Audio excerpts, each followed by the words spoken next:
Hi മക്കളെ, miss അടുത്തൊരു chapter ആയിട്ടാണ് വന്നിരിക്കുന്നത് കേട്ടോ. അപ്പൊ ഇത്രയും നാള് നിങ്ങൾ ഓരോ ചാപ്റ്റർ വൈസ് റിവിഷൻ ചെയ്ത് ഇപ്പൊ മിസ് അടുത്തൊരു ചാപ്റ്ററിലേക്ക് വന്നിരിക്കുകയാണ്. എന്തായിരുന്നു മിസ്സിന്റെ പേര്? മിസ്സിന്റെ പേര് ഫസ്ന എന്നാണ്. അപ്പൊ നിങ്ങളിപ്പോ ഏത് പ്ലാറ്റ്ഫോമിൽ കൂടെ കടന്നു പോയിക്കൊണ്ടിരിക്കുന്നത്? അവോധയുടെ ഫ്രീ ലേണിംഗ് പ്ലാറ്റ്ഫോമിൽ കൂടെ ഇഗ്നൈറ്റിന്റെ വൺ ഷോട്ട് സീരീസിലൂടെ നിങ്ങളിപ്പോ കടന്നു പോയിക്കൊണ്ടിരിക്കുന്നത് അല്ലെ. അപ്പോൾ നമ്മൾ ഇതുവരെ കെമിസ്ട്രി സെക്ഷനിൽ ഓരോ ചാപ്റ്റർ വൈസ് നമ്മൾ റിവൈസ് ചെയ്ത് അതിനെ മാക്സിമം ചുരുക്കി നമ്മൾ ചെറിയൊരു സെക്ഷൻ ആക്കി മാറ്റിയിരിക്കുക. വലിയൊരു ചാപ്റ്റർ നമ്മൾ മിനിമം കണ്ടന്റ് കൊടുത്ത് നമ്മൾ ചെറിയൊരു സെക്ഷൻ ആക്കി മാറ്റിയിട്ടാണ് നമ്മളിപ്പോൾ ഓരോ ചാപ്റ്റർ വൈസ് കടന്നു പോയിക്കൊണ്ടിരിക്കുന്നത്. അപ്പോൾ അതില് നമ്മളിപ്പോൾ എത്രാമത്തെ ചാപ്റ്റർ നോക്കാൻ പോകുന്നത്? ചാപ്റ്റർ 7. ചാപ്റ്റർ 7 ഏതായിരുന്നു മക്കളെ? നോക്കിക്കേ, some compounds of industrial importance. Industrial importance ഉള്ള ചെറിയ കോമ്പൗണ്ട്സിനെ പറ്റിയിട്ട് നമ്മൾ അതിന്റെ പ്രിപ്പറേഷൻ എങ്ങനെയാണ്, അതിന്റെ യൂസ് എങ്ങനെയാണ്, അതിന്റെ ക്യാരക്ടറിസ്റ്റിക്സ് എങ്ങനെയാണ്, അങ്ങനെയുള്ള കുറച്ച് കാര്യങ്ങൾ മാത്രമേ ഈ ചാപ്റ്ററുള്ളൂ. അപ്പൊ നമുക്ക് വേഗം എന്ത് ചെയ്യാം, ചാപ്റ്ററിലേക്ക് പോവാം അല്ലെ. അപ്പോ ഈ ചാപ്റ്ററിലെ കോമ്പൗണ്ട്സിനെ പറ്റി പറയുന്നതിന് മുൻപ് ഈ കോമ്പൗണ്ട്സ് സം ഇൻഡസ്ട്രിയൽ ഇമ്പോർട്ടൻസ് ആയിട്ടുള്ള ഈ കോമ്പൗണ്ട്സ് എന്തിനൊക്കെയാ നമുക്ക് യൂസ് ചെയ്യുന്നേ? പണ്ട് നമ്മൾ കൃഷി ചെയ്യുന്ന സമയങ്ങളിലല്ലേ, ഈ കൃഷി ചെയ്യുന്ന ഇപ്പൊ കൃഷി നന്നേ കുറവാണ്. ഈ കൃഷി ചെയ്യുന്ന സമയങ്ങളിൽ നമുക്ക് ഈ മണ്ണിൽ ആവശ്യമായിട്ട് വരുന്ന കുറച്ചധികം എലമെന്റ്സ് ഉണ്ട്. കുറച്ചധികം എലമെന്റ്സ് ചിലപ്പോൾ ചില മണ്ണിൽ എന്തായിരിക്കും, ആ എലമെന്റ്സിന്റെ എമൗണ്ട് കൂടുതലായിരിക്കും, ചിലത് എന്തായിരിക്കും, കുറവായിരിക്കും. ചില മണ്ണ് ആസിഡിക് നേച്ചർ കാണിക്കാം, ബേസിക് നേച്ചർ കാണിക്കാം. അപ്പൊ അതിനെല്ലാം നമ്മൾ എന്ത് ചെയ്യണം, അവിടെ കൃഷി ചെയ്യാൻ പോകുന്ന ക്രോപ്പിനനുസരിച്ചിട്ട് നമ്മൾ എന്ത് ചെയ്യണം, അതൊന്ന് ബാലൻസ് ചെയ്ത് കൊടുക്കണം. ചിലപ്പോൾ ആസിഡ് എക്സ്ട്രാ ആഡ് ചെയ്യേണ്ടി വരും. എന്തിനു വേണ്ടിയിട്ടാ? ചിലപ്പോൾ ആ മണ്ണിലുണ്ടാവുന്ന കണ്ടന്റ് എന്ന് പറയുന്നത് ബേസിക് ആയിരിക്കും. അപ്പൊ നമ്മൾ ആസിഡ് ആഡ് ചെയ്ത് കൊടുത്ത് ന്യൂട്രലൈസ് ചെയ്ത് കൊടുക്കേണ്ടി വരും. നേരെ തിരിച്ച് ആഡ് ചെയ്യേണ്ടി വരും. ചിലപ്പോൾ ചില എലമെന്റ്സ് ഉണ്ടായില്ല എന്ന് വരും. അപ്പോൾ അങ്ങനെ നമ്മൾ എന്ത് ചെയ്യണം, അതിന് വേണ്ടുന്ന രീതിയിലുള്ള കോമ്പൗണ്ട്സ് നമ്മൾ ആഡ് ചെയ്യണം. അപ്പോൾ അതിന് വേണ്ടുന്ന ചില കോമ്പൗണ്ട്സ് എങ്ങനെ പ്രിപ്പയർ ചെയ്യാമെന്നാണ് നമ്മൾ ഈ ചാപ്റ്ററിൽ നോക്കുന്നത്. നേരെ ചാപ്റ്ററിലേക്ക് പോയാലോ? ഓക്കെ, ഇത് ചാപ്റ്റർ 7 ആണ് നമ്മുടെ ഇന്ന് ഡീൽ ചെയ്യാൻ പോകുന്ന ചാപ്റ്റർ കേട്ടോ. ഇപ്പോൾ ആദ്യത്തെ കോമ്പൗണ്ട് എന്താ? നമ്മൾ ഈ ചാപ്റ്ററിൽ ആദ്യം നമ്മൾ ഡീൽ ചെയ്യാൻ പോകുന്ന കോമ്പൗണ്ട് ആണ് എന്ത്? അമോണിയ. എന്താ ഈ അമോണിയന്റെ പ്രത്യേകത? മിസ് അമോണിയ ക്ലാസ്സിൽ കൊണ്ടുവന്ന് കാണിച്ചു തന്നായിരുന്നു മക്കളെ. എന്താ അമോണിയന്റെ പ്രത്യേകത? അമോണിയ എന്ന് പറയുന്നത് ഗ്യാസ് ഫോമിൽ നിൽക്കുന്നതും അതിനെ നമുക്ക് പ്രഷറൈസ് കൊടുത്തതിനാൽ ലിക്വിഫൈ ചെയ്തെടുക്കാൻ പറ്റുന്ന ഒരു കോമ്പൗണ്ടാണ് അമോണിയ എന്ന് പറയുന്നത്. അപ്പോൾ ഈ അമോണിയന്റെ എന്താ കളറ്? അമോണിയക്ക് കളറേ ഇല്ല. അമോണിയക്ക് കളറില്ല. അതിനൊരു സ്മെല്ലുണ്ട്, ഭയങ്കര പഞ്ചന്റ് രൂക്ഷമായിട്ടുള്ള സ്മെല്ലാണ്. നമ്മൾ സ്മെല്ല് ചെയ്തതിനാൽ വല്ല ജലദോഷമോ മൂക്കടപ്പൊക്കെ ഉണ്ടെങ്കിൽ അതൊക്കെ പമ്പ കിടക്കുന്ന രീതിയിലുള്ള സ്മെല്ലാണ്. എന്നും പറഞ്ഞ് ജലദോഷം ഉണ്ടെന്ന് പറഞ്ഞിട്ട് അത് പോയി മണത്താൻ നിൽക്കരുത്. നമുക്ക് അതിന് വേണ്ടിയിട്ട് കുറെ സഫക്കേഷൻ വരുന്ന ഒരു സിറ്റുവേഷനിലേക്ക് എത്തും. അപ്പോൾ ഈ അമോണിയ എന്ന് പറയുന്ന സാധനം ഇപ്പൊ നമ്മൾ ഫുഡ് വഴിയൊക്കെ അങ്ങനെ കഴിച്ചു കഴിഞ്ഞാൽ അതൊരു ടോക്സിക് ആയിട്ട് മാറുന്ന ഒരു സബ്സ്റ്റൻസ് കൂടിയാണ്. ഇപ്പൊ നമ്മൾ ഫുഡ് വഴി കഴിക്കുന്നുണ്ടെങ്കിൽ അമോണിയ നമ്മുടെ ബോഡി ഓട്ടോമാറ്റിക്കലി എന്ത് ചെയ്യും, അമോണിയനെ യൂറിയ എന്നൊരു രീതിയിലേക്ക് കൺവേർട്ട് ചെയ്യുന്നുണ്ട്. അത് നിങ്ങൾ ബയോളജി സാറ് പഠിപ്പിക്കും കേട്ടോ. അപ്പൊ നമുക്ക് ഇതിന്റെ കുറച്ച് പ്രോപ്പർട്ടീസ് എന്താണ്? ഇതിന് കളറില്ല, പഞ്ചന്റ് സ്മെല്ലാണ്, പിന്നെ ഇത് ബേസിക് ആണ്. എന്തായിരുന്നു ഇത്? ആൽക്കലി നേച്ചർ ആണ്. അപ്പൊ ലിറ്റ്മസിന്റെ ചേഞ്ച് എങ്ങനെയായിരിക്കും വരാ? റെഡ് ലിറ്റ്മസിനെ ബ്ലൂ കളർ ആക്കുന്ന ഒരാളാണ് ആര്? നമ്മുടെ അമോണിയ എന്ന് പറയുന്നത്. പിന്നെ ഈ അമോണിയ നോർമലി അമോണിയ ഉണ്ടാക്കുന്നത്, അതായത് നമുക്ക് സ്കൂളിൽ അല്ലെങ്കിൽ സ്കൂളിലെ ലാബിൽ പോയിട്ടേന് നമുക്ക് ചെയ്യാൻ പറ്റുന്ന രീതിയിൽ ഒരു എക്സ്പെരിമെന്റ് ആണ്. സിമ്പിൾ ആയിട്ട് നമുക്ക് എന്ത് ചെയ്യാൻ പറ്റും, ഈ രണ്ട് ടൈപ്പിലുള്ള സോൾട്ട് എടുത്തിട്ട് നമുക്ക് അതിനെ കെമിക്കൽ പ്രൊസീജിയർ വഴി നമുക്ക് എന്ത് ചെയ്യാൻ പറ്റും, അമോണിയ നമുക്ക് സ്കൂളിൽ ഉണ്ടാക്കാൻ പറ്റും. അതുപോലെയല്ല നമ്മൾ വലിയ ഇൻഡസ്ട്രീസിൽ ഉണ്ടാക്കുന്നത്. അത് നമുക്ക് എന്ത് ചെയ്യാം, സ്കൂളിൽ നമുക്ക് എങ്ങനെ ഉണ്ടാക്കാം എന്നുള്ളത് സെറ്റപ്പിലേക്ക് നോക്കാം. ഓക്കെ, നോക്കിക്കേ. ആദ്യം നമ്മൾ എടുക്കുന്നത് അമോണിയം ക്ലോറൈഡ് NH4Cl എന്ന് പറയുന്ന ഒരു സോൾട്ട് എടുക്കുന്നു. പിന്നെ എന്തെടുക്കുന്നു? കാൽഷ്യം ഹൈഡ്രോക്സൈഡ് എന്ന് പറയുന്ന ഒരു സോൾട്ട് എടുക്കുന്നു. ഇത് രണ്ടും നമ്മളൊരു എക്സ്പെരിമെന്റ് സെറ്റപ്പിലേക്കാണ് കൊണ്ടുവന്നത്. അതെന്താ നോക്കിക്കേ. എക്സ്പെരിമെന്റ് സെറ്റപ്പ് ഇതാണ്. നമ്മൾ എടുത്തിരിക്കുന്ന ആൾക്കാർ ആരൊക്കെയായിരുന്നു? Ammonium ക്ലോറൈഡും calcium ഹൈഡ്രോക്സൈഡും. ഈ അമോണിയം ക്ലോറൈഡും കാൽഷ്യം ഹൈഡ്രോക്സൈഡും ഒരു ടെസ്റ്റ് ട്യൂബിൽ, അത് ഇൻക്ലൈൻഡ് പൊസിഷനിൽ ഇരിക്കുന്ന ടെസ്റ്റ് ട്യൂബിലാണ് നമ്മൾ വെച്ചിരിക്കുന്നത്. അപ്പൊ നേരത്തെ മിസ് പറഞ്ഞതിൽ നോക്കിക്കേ, അമോണിയ ഉണ്ടാകുന്നത് എങ്ങനെയായിരുന്നു? അമോണിയം ക്ലോറൈഡും കാൽഷ്യം ഹൈഡ്രോക്സൈഡും ട്രീറ്റ് ചെയ്യുമ്പോൾ നമുക്ക് എന്ത് കിട്ടുന്നു?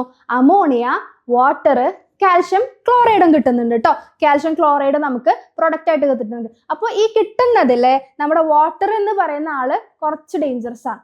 ആ ആളുള്ളത് കൊണ്ടാണ് നമ്മുടെ സെറ്റപ്പ്, എക്സ്പെരിമെന്റൽ സെറ്റപ്പ് ഈ ഒരു രീതിയിൽ ഇൻക്ലൈൻഡ് പൊസിഷനിൽ വെച്ചിരിക്കുന്നത്. ഇത് ഇൻക്ലൈൻഡ് പൊസിഷനിൽ നമ്മുടെ 2 സോൾട്ട് എടുത്തു, അമോണിയം ക്ലോറൈഡ് എടുത്തു, കാൽഷ്യം ഹൈഡ്രോക്സൈഡ് എടുത്തു. ആ 2 സോൾട്ട് നമ്മൾ എന്താ ചെയ്യുക, നമ്മുടെ ബോട്ടം ടെസ്റ്റ് ട്യൂബിന്റെ ബോട്ടത്തിലിട്ട് നമ്മൾ എന്ത് ചെയ്യുക, ഹീറ്റ് കൊടുത്തുകൊണ്ടിരിക്കുമ്പോഴത്തേക്ക് അവിടെ റിയാക്ഷൻ സംഭവിച്ചിട്ട് നമ്മുടെ പ്രൊഡക്ട്സ്, നമുക്ക് ആവശ്യമായ പ്രൊഡക്റ്റ് എന്തായിരുന്നു, അമോണിയ ഉണ്ടാവുന്നുണ്ട്, വാട്ടർ ഉണ്ടാവുന്നുണ്ട്, കാൽഷ്യം ക്ലോറൈഡ് ഉണ്ടാവുന്നുണ്ട്. അപ്പൊ ഈ വാട്ടർ ഉണ്ടായി കഴിഞ്ഞാൽ ഇത് നമ്മൾ ഈ പൊസിഷനിൽ, ഇങ്ങനെയുള്ള പൊസിഷനിലാണ് നമ്മൾ ടെസ്റ്റ് ട്യൂബ് വെക്കുന്നതെങ്കിൽ വാട്ടർ എവിടെ വന്ന് ഡെപ്പോസിറ്റ് ചെയ്യും, താഴെ വന്ന് ഡെപ്പോസിറ്റ് ചെയ്യില്ലേ, അവിടെ നിന്നല്ല നമ്മൾ ചൂട് കൊടുക്കുന്നത്. അപ്പൊ എന്ത് പറ്റും, നമ്മുടെ ടെസ്റ്റ് ട്യൂബ് പൊട്ടിപ്പോ. അതില്ലാണ്ടിരിക്കാനാണ് നമ്മൾ എന്ത് ചെയ്യുന്നത്, നമ്മുടെ ടെസ്റ്റ് ട്യൂബ് ഇൻക്ലൈൻഡ് പൊസിഷനിൽ വെച്ച് കൊടുക്കുന്നത്. അപ്പൊ നമ്മൾ വാട്ടർ സ്വാഭാവികമായിട്ട് ഒഴുകി താഴെ വന്ന് വീണോളും, അവിടെ ഒന്നും ഉണ്ടാവുന്നില്ല. അപ്പോൾ ഇവിടെ നിന്ന് നമ്മൾ ഇത് ചൂടാക്കി കൊടുക്കുമ്പോഴത്തേക്ക് എന്ത് പറ്റും, ഒരു ഗ്യാസ് ഇവോൾവ് ചെയ്യാൻ തുടങ്ങും. ഗ്യാസ് ഇവോൾവ് ചെയ്യും, അതിനകത്തൊരു മോയ്സ്ചർ കണ്ടന്റ് ഉണ്ട്. ആ മോയ്സ്ചർ കണ്ടന്റ് ആണ് നമ്മുടെ വാട്ടർ. പിന്നെ ആരും കൂടി ഉണ്ടാവുന്നുണ്ട്, കാൽഷ്യം ക്ലോറൈഡ്. ആ കാൽഷ്യം ക്ലോറൈഡ് അവിടെ ഡെപ്പോസിറ്റ് ആയി അവിടെ കിടന്നോളൂ. ഓക്കെ, എന്നിട്ട് എന്താ സംഭവിക്കുന്നത്, നമ്മുടെ അമോണിയ ഉണ്ടായ അമോണിയ, മോയ്സ്ചർ കണ്ടന്റ് ഉള്ള അമോണിയ എങ്ങനെ വരും, ഇവിടെ നിന്ന് ഈ ട്യൂബിലൂടെ താഴെ വന്ന് ഇവിടെ വന്ന് ഡെപ്പോസിറ്റ് ചെയ്യും. എന്നിട്ട് അവിടെ നിന്ന് ഒരു അപ്പാരറ്റസ് കൊടുത്തിട്ടുണ്ട്. ഇവിടെ ആരാണ് കൂടുതൽ നമ്മൾ കൊടുത്തേക്കുന്ന, കാൽഷ്യം ഓക്സൈഡ് എന്ന് പറഞ്ഞൊരു കമ്പോണന്റ് നമ്മൾ കൊടുത്തിട്ടുണ്ട്. കാൽഷ്യം ഓക്സൈഡ് ആരാ, ക്വിക്ലൈമ. അത് മോയ്സ്ചറിനെ അബ്സോർബ് ചെയ്യാൻ കഴിവുള്ള ഒരാളാണ് എന്ത്, ഈ കാൽഷ്യം ഓക്സൈഡ് എന്ന് പറയുന്ന ആൾ. അപ്പൊ നമുക്ക് വേണ്ടത് ആരാ, അമോണിയ മാത്രം പോരെ, ഈ ഉണ്ടാവുന്ന വാട്ടർ വേണോ, വാട്ടർ വേണ്ട. ആ വാട്ടർ കളയാൻ വേണ്ടിയിട്ടാണ് നമ്മൾ എന്ത് ചെയ്യുന്നത്, ഈ കാൽഷ്യം ഓക്സൈഡിനെ ഈ ഒരു സെറ്റപ്പിൽ നമ്മൾ ആഡ് ചെയ്ത് കൊടുക്കുന്നത്. അപ്പൊ ഈ കാൽഷ്യം ഓക്സൈഡ് അവിടെ വെച്ച് കഴിഞ്ഞാൽ ഇവിടുന്ന് അമോണിയ പോയിക്കഴിഞ്ഞാൽ, അമോണിയ എന്താ ഗ്യാസ് രീതിയിൽ, ഗ്യാസ് ഫോമിലാണ് ഉണ്ടാവുന്നത്. അത് മുകളിലേക്ക് ഇവാപ്പറേറ്റ് ചെയ്ത് പോകുമ്പോൾ ഈ അതിന്റെ കൂടെ ഉണ്ടാവുന്ന വാട്ടറും കൂടി പോകും. അപ്പോൾ ഈ കാൽഷ്യം ഓക്സൈഡ് എന്ത് ചെയ്യും, ഇതിന്റെ കൂടെയുള്ള വാട്ടറിനെ അബ്സോർബ് ചെയ്ത് എടുത്തോളും. എന്നിട്ട് നമ്മുടെ അമോണിയ കളക്ട് ചെയ്യാൻ വേണ്ടിയിട്ട് ഇവിടെ ഒരു ഗ്യാസ് ജാർ, ഇൻവേർട്ടഡ് ആയിട്ടൊരു ഗ്യാസ് ജാർ വെച്ചിട്ടുണ്ട്. അപ്പൊ നിങ്ങളോട് ചോദിക്കും, എന്തിനായി ഗ്യാസ് ജാർ ഇൻവേർട്ടഡ് ആയിട്ട് വെച്ചിരിക്കുന്നത്? എന്തായിരിക്കും നിങ്ങളുടെ ഉത്തരം? അറിയാവുന്നവരൊന്ന് കമന്റ് ചെയ്യാമോ വേഗം? അപ്പൊ എന്തിനായിരിക്കും ഗ്യാസ് ജാർ വെച്ചിരിക്കുന്നത്, അങ്ങനെ ഇൻവേർട്ടഡ് ആയിട്ട് വെച്ചിരിക്കുന്ന റീസൺ എന്താ, മിസ് പറയട്ടെ? അപ്പോൾ അതിനുള്ള റീസൺ എന്ന് പറയുന്നത്, അമോണിയ എന്ന് പറയുന്ന ഗ്യാസിന്റെ ഡെൻസിറ്റി നമ്മുടെ എയറിന്റെ ഡെൻസിറ്റിനേക്കാൾ കുറവാണ്. അപ്പോൾ അതെന്ത് പെട്ടെന്ന് ആവിയായിട്ട് മുകളിലേക്ക് പോകും. അത് പോവാതെ നമുക്ക് കളക്ട് ചെയ്യണമല്ലോ, നമുക്ക് അമോണിയ വേണ്ടേ? അപ്പോൾ അത് കളക്ട് ചെയ്യാൻ വേണ്ടിയിട്ടാണ് നമ്മുടെ ഗ്യാസ് ജാർ എന്ത് ചെയ്ത് വെച്ചിരിക്കുന്നത്, ഇൻവേർട്ടഡ് ആയിട്ട് വെച്ചിരിക്കുന്നത്. അപ്പോൾ നമുക്ക് ഇവിടെ നിന്ന് എന്ത് കിട്ടും, നമ്മുടെ അമോണിയ കിട്ടും. ഓക്കെ അല്ലേ? അപ്പോൾ നമ്മുടെ എന്താ അമോണിയ ഉണ്ടാക്കുന്ന പ്രിപ്പറേഷൻ സെറ്റപ്പ് ഈസി ആയില്ലേ? ഇനി നമുക്ക് എന്ത് ചെയ്യാം, നെക്സ്റ്റ് പിന്നെ അതിനുശേഷം നമ്മുടെ ടെക്സ്റ്റ് ബുക്കിൽ നല്ല ഭംഗിയുള്ള ഒരു പിക്ചർ കൊടുത്തിട്ടുണ്ടല്ലേ, ഒരു ഫൗണ്ടെയിൻ ഒക്കെ പോലുള്ള പിക്ചർ. അത് എന്താ നടക്കുന്നത്, നമ്മുടെ അമോണിയ വെച്ചിട്ടുള്ള ഒരു എക്സ്പെരിമെന്റ്, അമോണിയ ബേസിക് ആണെന്ന് തെളിയിക്കാനുള്ള ഒരു എക്സ്പെരിമെന്റ് ആണ് അത്. ഓക്കെ, അമോണിയ ബേസിക് ആണെന്ന് എങ്ങനെ ഈ എക്സ്പെരിമെന്റ് വഴി തെളിയിക്കുന്നത്? അപ്പോൾ ഈ എക്സ്പെരിമെന്റ് നോക്കിക്കേ, ഇവിടെ താഴെ കുറച്ച് വാട്ടർ എടുത്തിട്ടുണ്ട്. ആ വെള്ളത്തിൽ എന്ത് ആഡ് ചെയ്തിട്ടുണ്ട്, ഫിനോഫ്തലിൻ ആഡ് ചെയ്തിട്ടുണ്ട്. എന്താണ് ഫിനോഫ്തലിൻ എന്ന് പറയുന്നത്? ആസിഡ് ആണോ ബേസ് ആണോ എന്ന് തെളിയിക്കാനുള്ള ഒരു ഇൻഡിക്കേറ്റർ ആണ്. വാട്ടറിൽ ഫിനോഫ്തലിന് പ്രത്യേകിച്ച് കളറൊന്നും ഉണ്ടാവില്ല, ആസിഡിലും എന്താ കളർലെസ് ആയിരിക്കും. പിന്നെ ബേസിലാണ് വരുന്നതെങ്കിൽ എന്ത് സംഭവിക്കും, അതിനൊരു നല്ല പിങ്ക് ഷെയ്ഡ് വരും. അപ്പൊ പിങ്ക് ഷെയ്ഡ് വന്നു കഴിഞ്ഞാൽ ആ സൊല്യൂഷൻ നമുക്ക് എന്ത് പറയാം, ആ സൊല്യൂഷൻ ഒരു ബേസിക് സൊല്യൂഷൻ ആണെന്ന് പറയാം. അപ്പൊ അതേ നോക്കിക്കേ മക്കളെ, നമ്മുടെ വാട്ടറിൽ ഫിനോഫ്തലിൻ ആഡ് ചെയ്ത് വെച്ചേക്കാണ്. എന്നിട്ട് ഈ ഒരു റൗണ്ട് ബോട്ടം ഫ്ലാസ്ക് ആണ് ഇവിടെ എടുത്തിരിക്കുന്നത്. അടി ഇങ്ങനെ ഉരുണ്ടതായിട്ടുള്ള ഒരു ഫ്ലാസ്ക് എടുത്തിട്ടുണ്ട്. അതിനകത്ത് നമ്മൾ എന്ത് ഫില്ല് ചെയ്ത് കൊടുക്കാണ്, അമോണിയ എന്ന് പറഞ്ഞ ഗ്യാസ് ഫുൾ അങ്ങോട്ട് നിറച്ച് കയറ്റി വെച്ചേക്കാണ്. ഫുൾ നിറച്ച് ഫില്ല് ചെയ്ത് അങ്ങനെ സെറ്റ് ചെയ്ത് വെച്ചേക്കാണ്. ഇതിവിടെ അടച്ചു വെച്ചിട്ടുണ്ട് താഴത്തേക്ക് പോകാണ്ടിരിക്കാൻ വേണ്ടിയിട്ട്. എന്നിട്ട് നമ്മൾ എന്ത് ചെയ്തു നോക്കിക്കേ, അങ്ങനെ ഫില്ല് ചെയ്ത് വെച്ചതിലേക്ക് ഒരു സിറിഞ്ചും കൂടെ അറ്റാച്ച് ചെയ്തിട്ടുണ്ട്. പിന്നെ ഇവിടെ നിന്നുള്ള വാട്ടർ കയറി പോകാൻ വേണ്ടിയിട്ട് ഒരു ട്യൂബ് ഇവിടം വരെ ഇങ്ങനെ അറ്റാച്ച് ചെയ്ത് വെച്ചിട്ടുണ്ട്. ഓക്കെ അല്ലേ?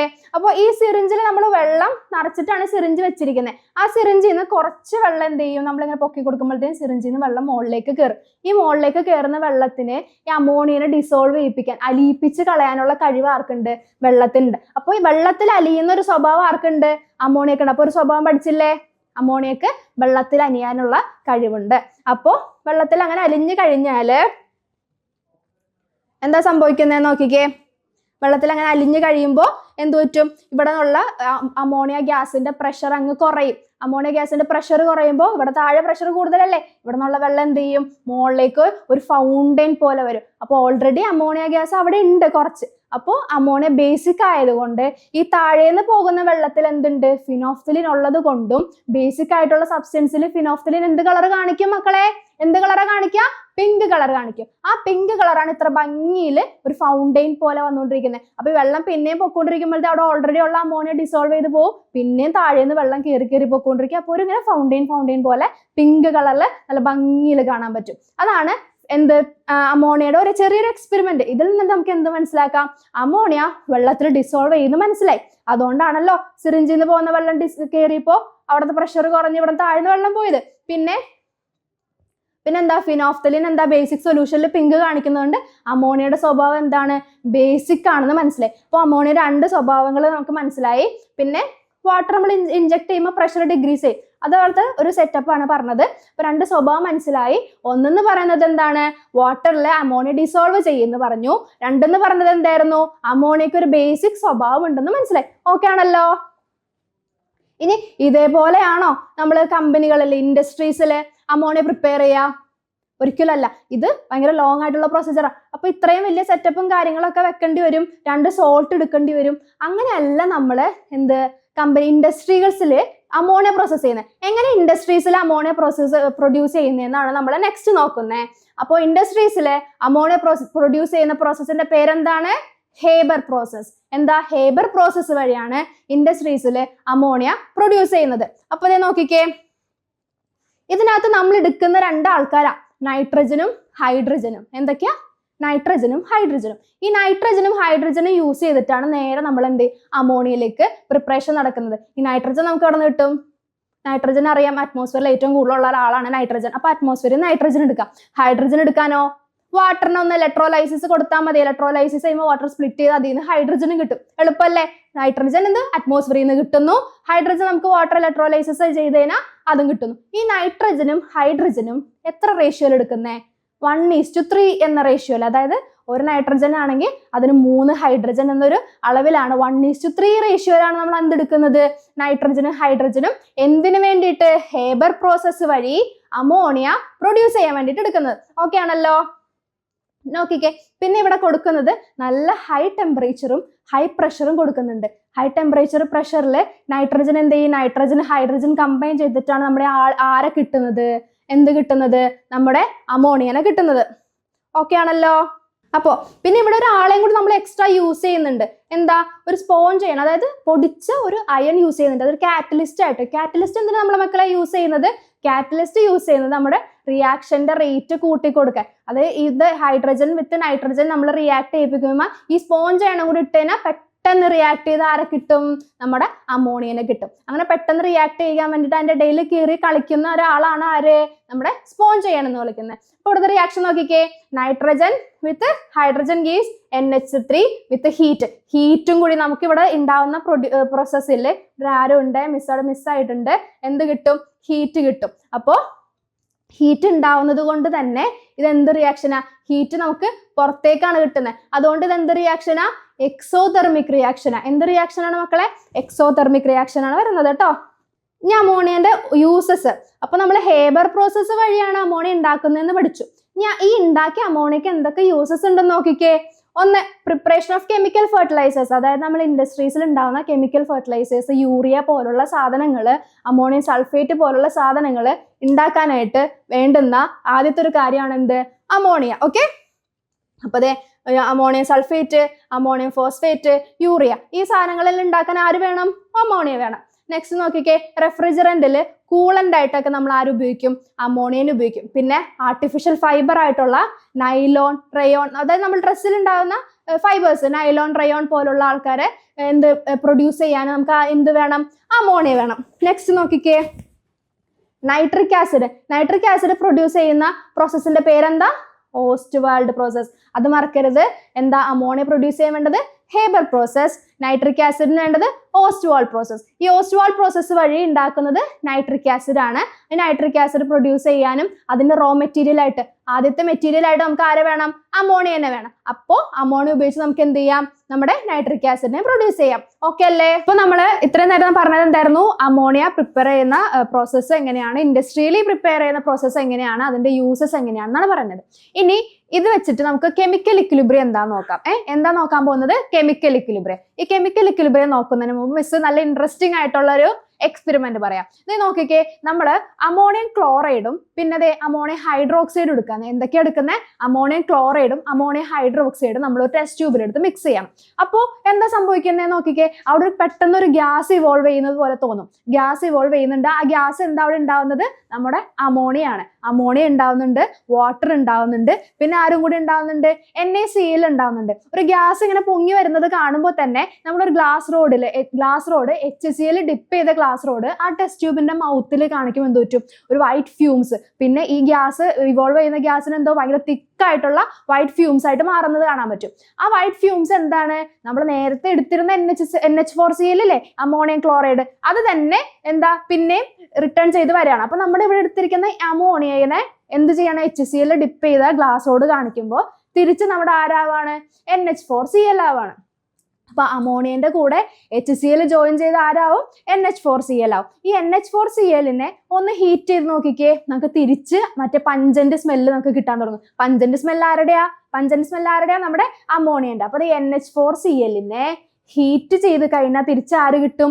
അമോണിയ കിട്ടും. അപ്പൊ നമുക്ക് ഈ രണ്ട് ഇക്വേഷനെ ഒന്ന് കമ്പൈൻ ചെയ്ത് ഒറ്റ സ്ട്രെച്ചിൽ അങ്ങോട്ട് എഴുതിക്കൂടെ? ഇത് നോക്കിക്കേ, അമോണിയ HCl ആയിട്ട് കമ്പൈൻ ചെയ്ത് കഴിഞ്ഞാൽ NH4Cl കിട്ടും. അതേപോലെ NH4Cl-നെ ഹീറ്റ് ചെയ്ത് തിരിച്ച് ആര് വരും? നമ്മുടെ അമോണിയയും HCl-ഉം വരും അല്ലെ. അപ്പൊ നമുക്കത് കമ്പൈൻ ചെയ്ത് എഴുതാൻ വേണ്ടിയിട്ട് നമ്മൾ യൂസ് ചെയ്യുന്ന ഒരു ആരോ ആണിത്.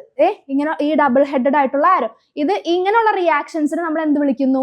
Reversible reactions. അതായത് റിയാക്ടന്റ് റിയാക്ട് ചെയ്ത് പ്രൊഡക്റ്റും കിട്ടും. അതേപോലെ പ്രൊഡക്റ്റ് നമുക്ക് എന്ത് ചെയ്യാം? ബാക്ക് എടുത്ത് റിയാക്ടന്റ് ആയിട്ട് മാറ്റിയെടുക്കാനും പറ്റും. അങ്ങനെയുള്ള റിയാക്ഷൻസിന് നമ്മൾ എന്താ വിളിക്കുന്നത്? Reversible reactions. അപ്പോൾ റിവേഴ്സിബിൾ റിയാക്ഷൻസിൽ റിയാക്ടന്റ് റിയാക്ട് ചെയ്ത് പ്രൊഡക്റ്റ് ആവുന്ന സെക്ഷനെയാണ് നമ്മൾ എന്ത് വിളിക്കുന്നത്? Forward reaction. അതേപോലെ പ്രൊഡക്റ്റ് ബാക്ക്വേർഡ് എന്ത് ചെയ്തു? റിയാക്ടന്റ് ഫോം ചെയ്യുന്നുണ്ടെങ്കിൽ അങ്ങനെയുള്ള റിയാക്ഷൻസ് ആണ് എന്ത് വിളിക്കുന്നത്? Backward reactions. നമുക്ക് അങ്ങനെ വെച്ചിട്ട് കുറച്ച് ക്വസ്റ്റ്യൻസ് ചെയ്താലോ?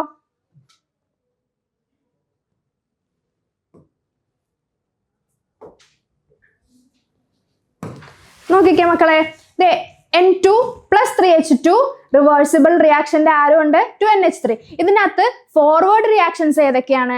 അതായത് റിയാക്ടന്റ് റിയാക്ട് ചെയ്ത് പ്രൊഡക്റ്റ് ആവുന്ന സെക്ഷൻ അത് ഏതൊക്കെയാ നോക്കിക്കേ. N2 + 3H2 ഗീസ് എന്താണ്? 2NH3. ഇതാണ് നമ്മുടെ എന്ത്? Forward reactions. അതേപോലെ തിരിച്ചു വരുന്നത് ബാക്ക്വേർഡ് റിയാക്ഷൻ ഏതാണെന്ന് നോക്കിക്കേ. അതേതാ എഴുതേണ്ടത്? 2NH3 gives N2 + 3H2. അതാണ് നമ്മുടെ എന്ത്? ബാക്ക്വേർഡ് റിയാക്ഷൻ എന്ന് പറയുന്നത്. അതേപോലെ അതാണ് നമ്മുടെ എന്ത്? ഇതാണ് നമ്മുടെ ഫോർവേഡ് റിയാക്ഷൻ. അതേപോലെ ബാക്ക്വേർഡ് റിയാക്ഷൻ ആണ് എന്ത്? ഈ പറഞ്ഞത്. ഓക്കെ അല്ലേ? Backward reactions. അപ്പോൾ അതെ അടുത്തൊരു സെക്ഷൻ നോക്കിക്കേ. 2SO2 + O2 എന്താ? റിവേഴ്സിബിൾ ആരോ 2SO3. ഇതിനകത്ത് ഫോർവേഡ് റിയാക്ഷൻ ഏതാണ്? 2SO2 + O2 gives 2SO3. ഇതാണ് നമ്മുടെ എന്ത്?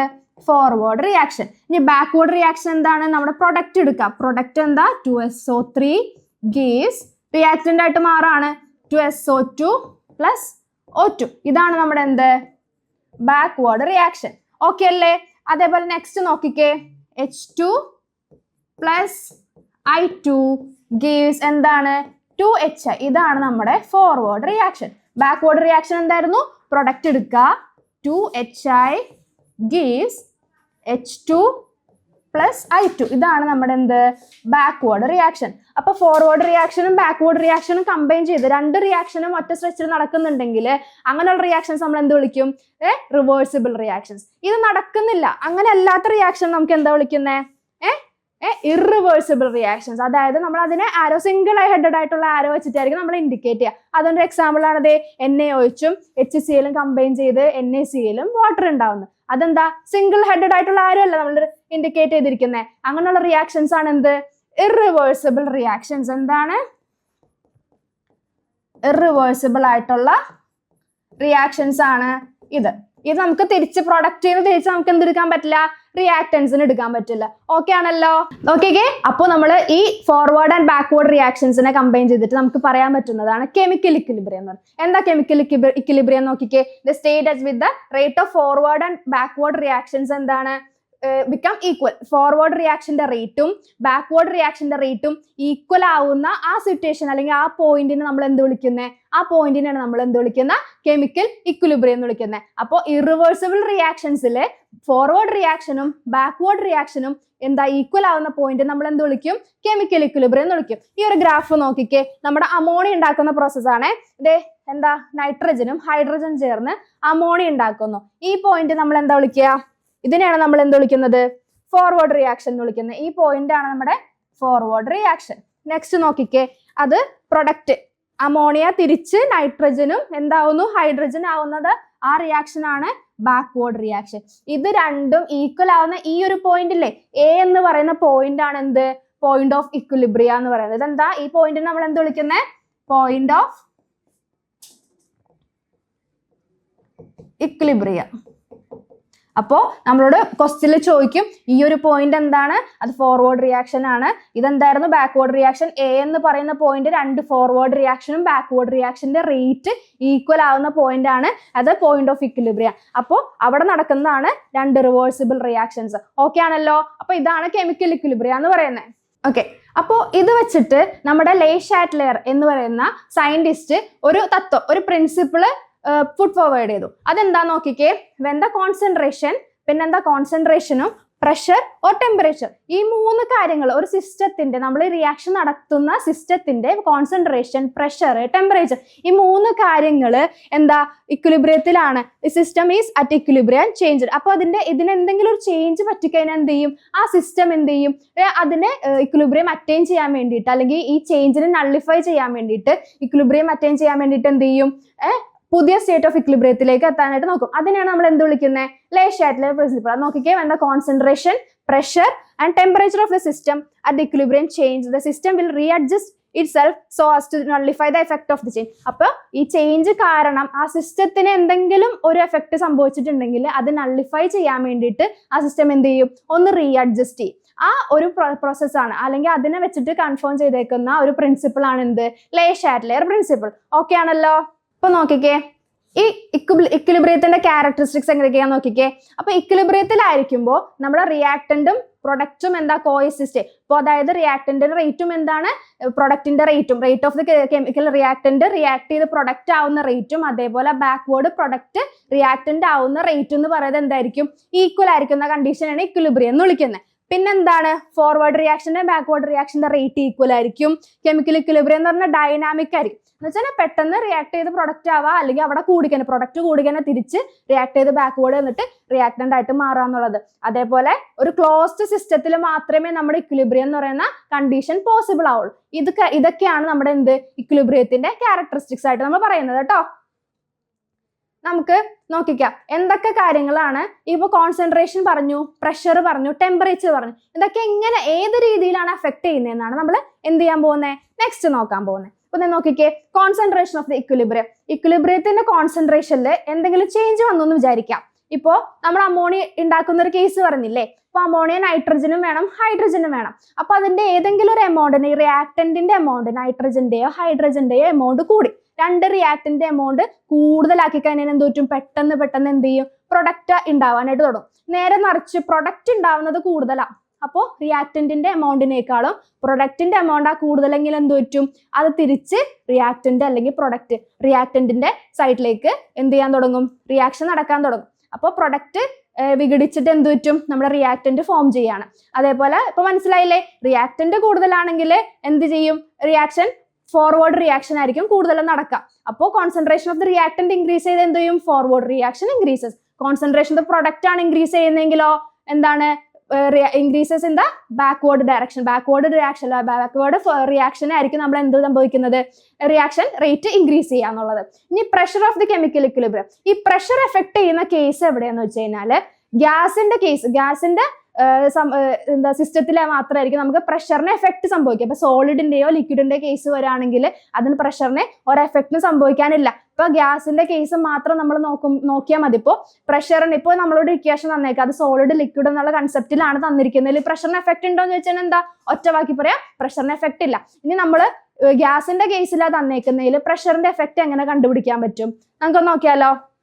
നമ്മുടെ അമോണിയ ഉണ്ടാക്കുന്ന പ്രോസസ്സ്, നൈട്രജനും ഹൈഡ്രജനും ചേർന്ന് അമോണിയ ഉണ്ടാവുകയാണ്. അപ്പോൾ ഇവിടെ എത്ര മോളിക്യൂൾസ് ഉണ്ട് റിയാക്റ്റന്റ് ആയിട്ട്? ഒരു നൈട്രജനും 3 ഹൈഡ്രജനും. അപ്പൊ ആകെ എത്ര മോളിക്യൂൾസ് റിയാക്റ്റന്റാ? 4 മോളിക്യൂൾസ് ആണ് റിയാക്റ്റന്റ്. പ്രൊഡക്റ്റ് എത്ര മോളിക്യൂൾസാ? പ്രൊഡക്റ്റ് നമ്മൾ എത്ര? 2 മോളിക്യൂൾസ് ആണ് ഉണ്ടാവുന്ന പ്രൊഡക്റ്റ്. അപ്പോൾ നമ്മൾ പ്രഷർ കൂട്ടി കൊടുത്തു കഴിഞ്ഞാൽ, ഈ പ്രഷർ ഇവിടെ കൂട്ടി കൊടുത്തതിന് എന്ത് പറ്റും? സ്വാഭാവികമായിട്ട് ഫോർവേഡ് റിയാക്ഷൻ ആയിരിക്കും നടക്കാൻ പോകുന്നത് അല്ലേ? പ്രഷർ കൂട്ടി കൊടുത്തതിന് എന്താ, ഇവിടെ നമ്മൾ നല്ലപോലെ പ്രഷർ കൊടുത്തതിന് സ്വാഭാവികമായിട്ട് എന്ത് ഫോർവേഡ് റിയാക്ഷൻ നടക്കും ആണല്ലോ. അതേപോലെ ഇവിടുത്തെ പ്രഷറിന്റെ എമൗണ്ട് നമ്മൾ കുറച്ച് കൊടുത്തു കഴിഞ്ഞാലോ ബാക്ക്വേർഡ് റിയാക്ഷൻ. അപ്പൊ നമ്പർ ഓഫ് മോളിക്യൂൾസ് നോക്കിയിട്ട് വേണം നമ്മൾ എന്ത് പറയാൻ, നമ്മുടെ പ്രഷറിന് എഫക്ട് എത്രത്തോളം ഉണ്ട് എന്നുള്ള രീതിയിൽ നമുക്ക് പറയാൻ വേണ്ടിയിട്ട്. അപ്പോ ഇനി ടെമ്പറേച്ചറിന്റെ കാര്യത്തിലാണെങ്കിലോ,